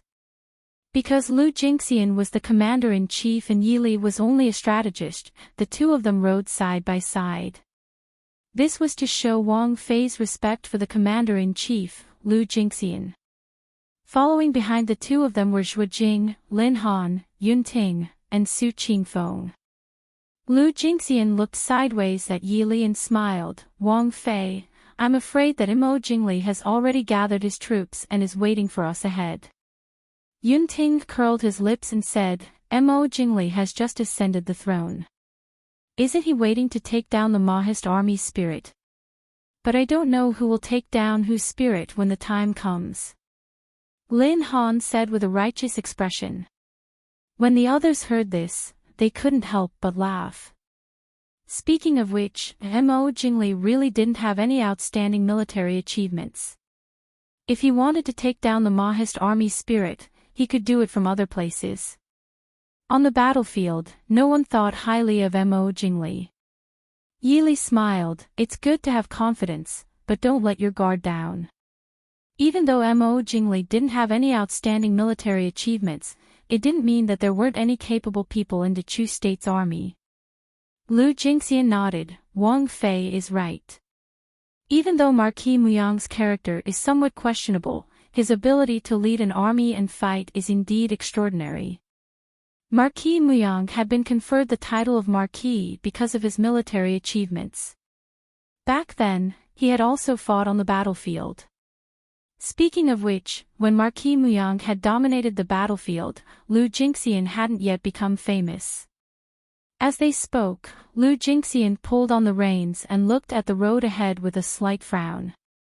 Yili asked in a low voice, General Lu, what's wrong? Lu Jingxian said in a low voice, we're about to leave the official road and turn into a mountain path. If I were the one leading the troops, there would definitely be an ambush ahead. Yili sized up the narrow path in front of her and asked in a deep voice, "General, are you sure?" Lu Jingxian nodded silently. Yili thought for a moment before looking at Lu Jingxian and saying, "General Lu is our army's commander-in-chief, so General Lu is our leader." Lu Jingxian understood that the princess consort trusted him. She nodded and said, "Thank you, princess. Order the entire army to set up camp nearby." As the commander-in-chief, he was worried that he would be held back by others and be in a difficult position. However, even though Yili was the military advisor, her status was far above Lu Jingxian's. This also caused Lu Jingxian to report to Yili about everything. Many times, it would cause an unavoidable and severe impact. Yili's words were to tell Lu Jingxian that he was the current commander-in-chief of the Mahist army and that he could make all the decisions himself. Since Yili was the military advisor, she naturally had the responsibility to act as the military advisor. The Mahist army had strict discipline. Even though the order came very suddenly, it didn't cause any chaos. After a while, the entire army set up camp not far from the official road and prepared to reorganize the troops. In the large tent, Yunting took a step forward and said in a deep voice, reporting to the great general, "This general is willing to be the vanguard and scout ahead." Lu Jingxian smiled faintly and waved his hand, saying, "General Yun, don't be impatient." On the side, Zhuajing smiled and said, "General Yun, can't you see that Commander Su isn't here?" Yunting finally realized that Su Qingfeng, who had been with them the entire time, had disappeared without a trace. Su Qingfeng was Qi Lin's detachment commander. Since he was here, it meant that Qi Lin was also here. It was much more convenient and safer to have Qi Lin scout ahead than to have him scout ahead. Only then did Yunting sit down somewhat embarrassedly. Lu Jingxian looked at Yunting with a smile and said, "General Yun's bravery is a good thing. It seems that after so many years, our Mahist army has gained a few more great generals." It wasn't easy to find a great general who could truly command the three armies. Even in the Mahist army, which was famous for its bravery, only Lu Jingxian and Zhang Qilan could truly be called a great general. Unfortunately, the two of them had been silent for many years when the Mahist army was being suppressed and had missed the best time. Otherwise, their reputations wouldn't have been limited to where they were now. Now, Yunting, Hisu, Chen Yun, Sun Yaowu, Zhou Min, and Fu Zhao under the Mahist army were still young, but they all had a bright future ahead of them. For example, Yunting wasn't even 30 years old. In terms of military achievements, he was already one of the top generals of the younger generation. He was a rising star general in the future. Yunting was slightly embarrassed by Lu Jingxian's praise. He rubbed his head and looked at Yili. Yili smiled and said, "It is a good thing to bravely advance, but as a general, you need to change your temper." "Many thanks for Wang Fei's teachings," Yunting said embarrassedly. He knew that his greatest weakness was that he occasionally acted impulsively. Because he was young and his personality, he didn't give people the feeling that he was as steady and reliable as Chen Yun and the others. This made Yunting feel very helpless. Every time he wanted to change, there was a saying that it was easy to change mountains and rivers, but hard to change one's nature. How could one's personality be so easily changed? Yili didn't force this. Yunting was still young. Even though he was occasionally impulsive, he wasn't reckless. When he was a few years older and experienced more things, he would naturally become more steady. Lu Jingxian smiled and said, "Wang Fei is too strict with General Yun. This old man has had nothing to do these years and has written down some of my thoughts. If General Yun doesn't mind, you can take a look." Hearing this, Yunting couldn't help but pause. It had to be known that the thoughts and experiences of a general, especially a famous general, were treasures that couldn't be bought with money. Other than father, son, master, and disciple, no one else could read them. Seeing Yunting in a daze, Yili coughed softly and bowed respectfully to Lu Jingxian. She said, Yunting. Yunting finally came back to his senses. He was overjoyed and hurriedly said, many thanks to General Lu. Yunting will definitely study seriously and not disappoint General's expectations. Lu Jingxian laughed brightly and stood to help Yunting up. He said, General Yun is too polite. To the side, Zhuojing looked at the two and said with a smile, General Lu and General Yun hit it off so well. Why don't you accept General Yun as your student? Before Lu Jingxian could speak, Yunting had already knelt to Lu Jingxian. This student greets master and begs for master's guidance. Lu Jingxian paused and tilted his head to look at Yili. Lu Jingxian was already over 40 years old. Although he had a son, his son was not like his father. He liked literature and did not like martial arts. Now, his son was studying at Lishan Academy. Lu Jingxian was naturally willing to accept Yunting, a rising star of the Mahist army, as his disciple and pass on his life's knowledge and experience. Just the fact that he and Yunting, Ding Wangfei's trusted aide and confidant, had become master and disciple was enough to make LV Jin Xian happy, not to mention that Yunting was someone who was very capable. However, Yunting was Princess Ding's trusted aide. Naturally, he had to consider Yili's opinion. Yili smiled and said, could it be that General Lu dislikes Yunting's lack of talent and is unwilling to accept him? Only then did Lu Jingxian relax and smile happily.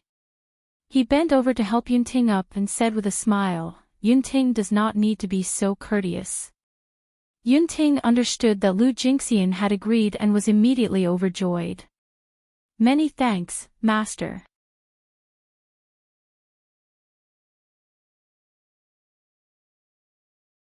Chapter 961.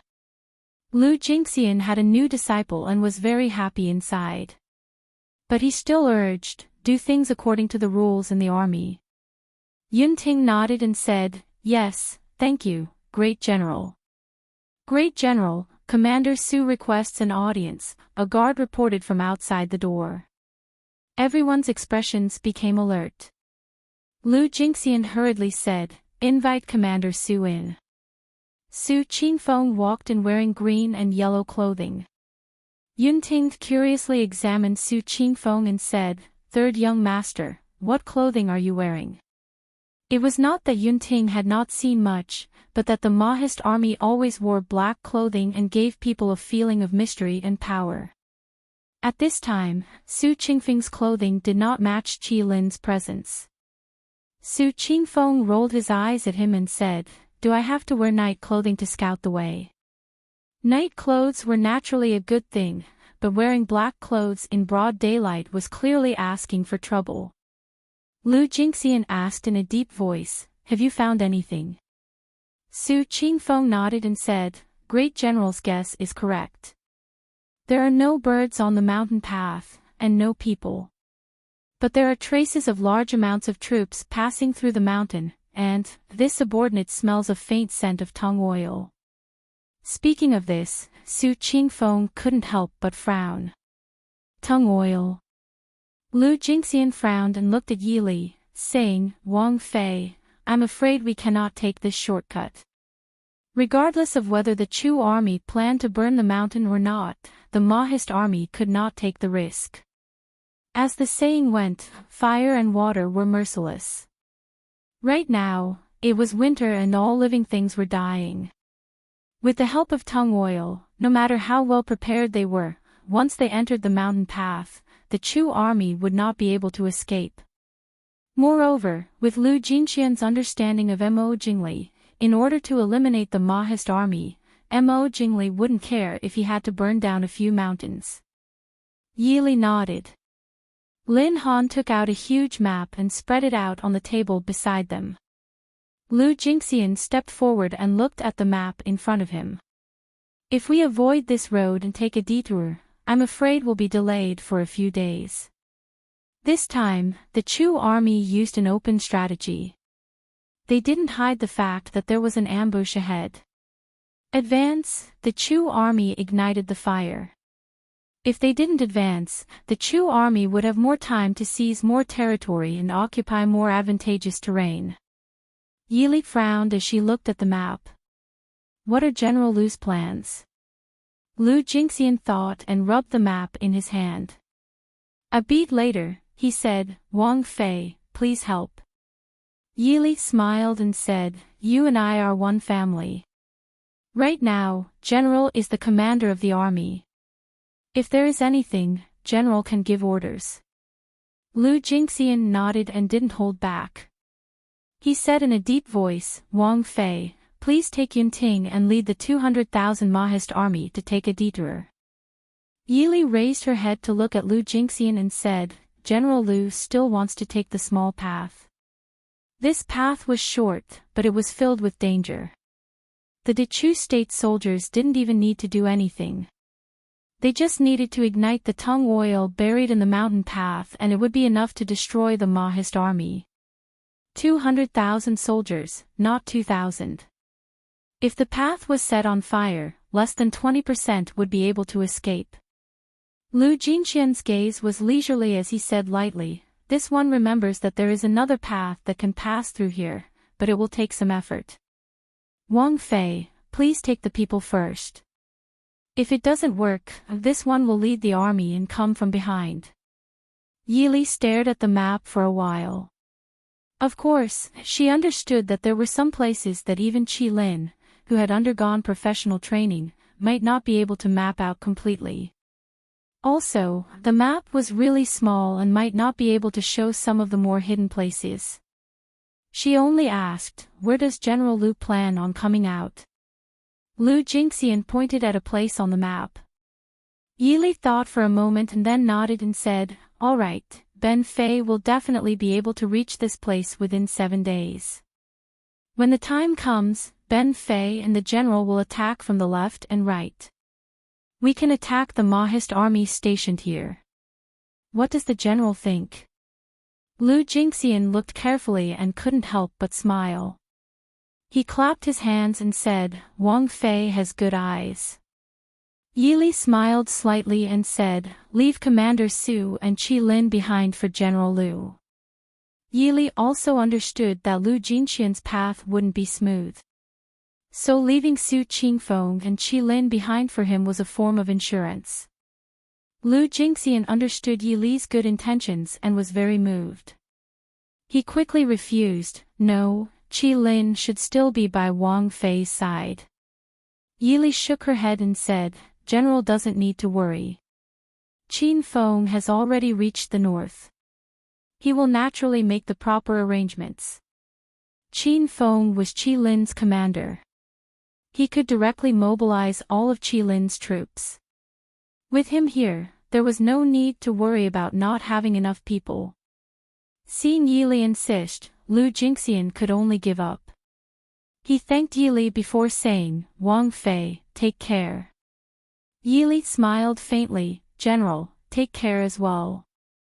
The next morning, Lu Jingxian led tens of thousands of soldiers on the mountain path and acted as though they were preparing to force their way through. The Chu army soldiers that had been lying in ambush near the mountain path started to worry. Originally, they didn't think that Lu Jingxian would choose to pass through here.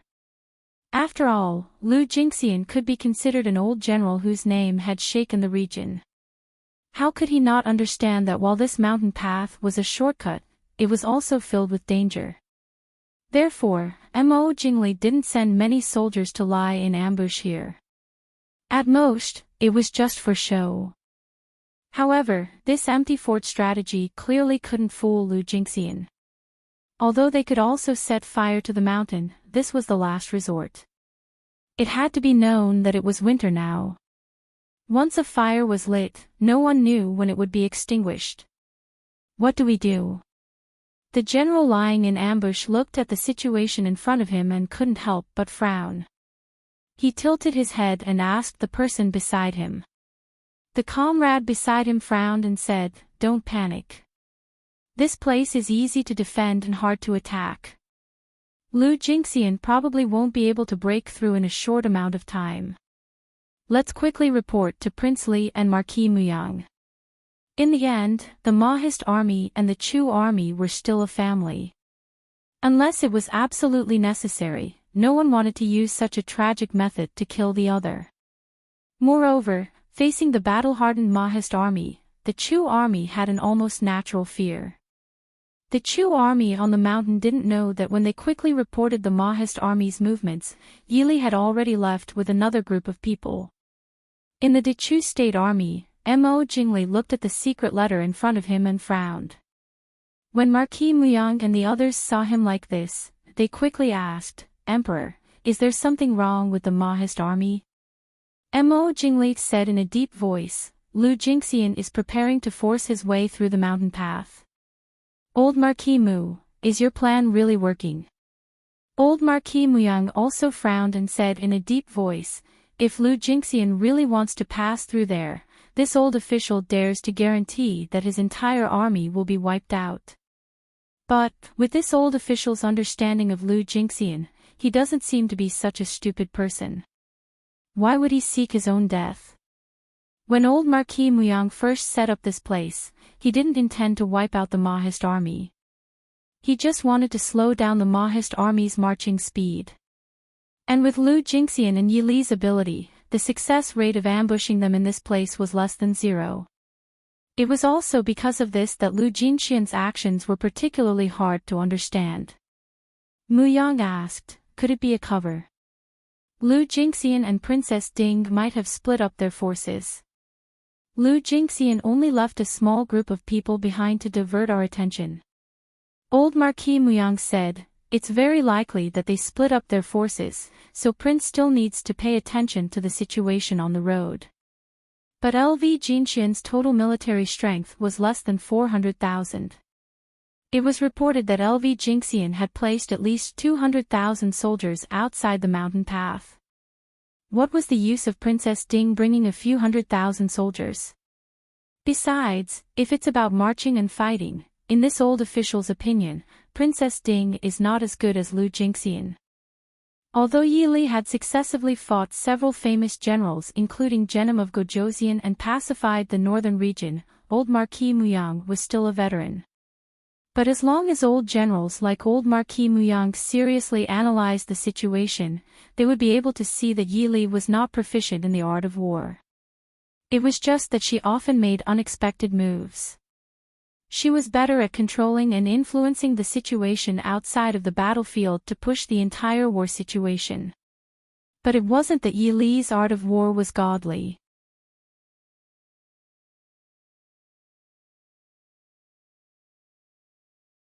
Chapter 962. Lei Dingfeng, who was sitting on the guest seat, lowered his eyes. He was also thinking about Lu Jingxian's intention. However, he was also as puzzled as old Marquis Muyang. Mo Jingli frowned, since Lu Jingxian has already set up a formation here. However, our military strength is clearly not enough. Do we need to send more troops? Old Marquis Muyang was silent for a moment. If your majesty only wants to stop Lu Jingxian, the troops in ambush are already enough. This old subject guarantees that Lu Jingxian will definitely not be able to come over within 10 days. If your majesty wants to annihilate Lu Jingxian's troops, the less than 30,000 troops in ambush were obviously not enough to take down Lu Jingxian's 200,000 troops. Old Marquis Muyang definitely did not believe that Lu Jingxian would obediently charge into the mountain path and let them set it on fire. Mo Jingli's heart moved. Lu Jingxian was a famous general in the Mahist army. His fame and prestige were so great that only Zhang Qilan and Yuan Pei could compare to him under Mo Xiuyao. If they could annihilate Lu Jingxian's army in one fell swoop, it would be a great thing for the Chu army that had been in low morale since the start of the expedition. After a moment of silence, Mo Jingli finally made up his mind. He said in a deep voice, "Muyang, lead 100,000 troops as reinforcements. No matter the cost, you must take down Lu Jingxian's army." Muyang quickly stood up and replied in a clear voice, "This general obeys." Lei Dingfeng wanted to say something, but when he saw Mo Jingli's determined expression, he silently shut his mouth. Old Marquis Muyang looked at Mo Jingli and said, "This old subject guesses that the army led by Princess Ding will definitely take a detour. At most, they will be able to confront our army in 7 to 8 days. Your Majesty, should we send people to intercept them?" Mo Jingli waved his hand and said, "No need, let her come. I would like to see what ability Yili has to be able to successively defeat several famous generals of West Hill." It was actually a bit rude to say this in front of Lei Dingfeng. However, it was a fact that Yili had defeated Genom of Gojoseon and Zhu Yang's Jingguo army. Even Lei Dingfeng could not refute this fact. Lei Dingfeng didn't get angry. He just smiled faintly and said, "Emperor Chu should be more cautious. Although Imperial Father lost to Princess Ding, he has always admired Princess Ding's strategy. In this world, there are many people who have suffered losses from Princess Ding. Let's not talk about the distant ones. Let's talk about the former Renqining of the northern region. His country was destroyed, and his family was destroyed." Lei Dingfeng's words seemed very gentle and polite. However, in Mo Jingli's ears, it was exceptionally harsh. There was no other reason. Mo Jingli was also one of the people who had suffered losses in the hands of Yili. And it was just a few months ago, even more recently than Renqining. Mo Jingli snorted softly and said, "Thank you for your reminder, Prince Genom of Gojoseon." Lei Dingfeng smiled and didn't say anything. Of course, he knew why Mo Jingli was unhappy. Although not many people knew what had happened in the regent's residence in Nanjing, but after a few months, relying on some clues, it was enough for Lei Dingfeng to speculate some confidential information. For example, the whereabouts of Princess Ding during that time. For example, young Master Qingchen's sudden disappearance and miraculous return to Glass City. Another example was the disappearance of Mo Jingli's 2 princesses. One of them had disappeared, and the other had died of illness.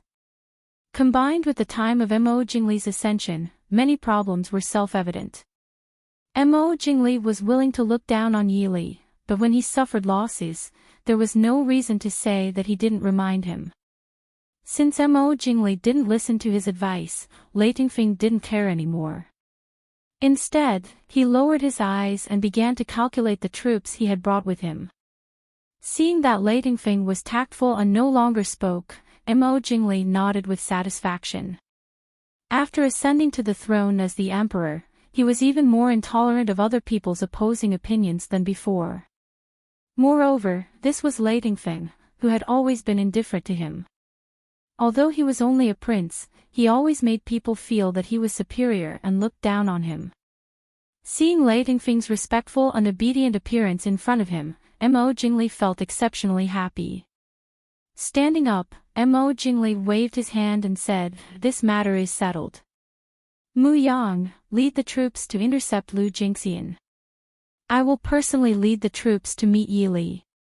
Seeing Mo Jingli stand up and walk to the back to rest, old Marquis Muyang frowned slightly. There was a faint trace of worry between his brows. He still felt that it was completely meaningless to send Mu Yang with 100,000 troops. There was even less hope to completely eliminate Lu Jingxian in that place. However, Mo Jingli couldn't be persuaded. Although he hadn't been loyal to Mo Jingli for long, old Marquis Muyang, who was good at pandering, had completely understood what kind of person Mo Jingli was. "Father, what's wrong?" Seeing his father frown, Muyang asked worriedly. Old Marquis Muyang shook his head and whispered, "You must be careful. Lu Jingxian is a famous general of the Mahist army. You must not underestimate him. If you can't do it, don't force it." "Yes, father."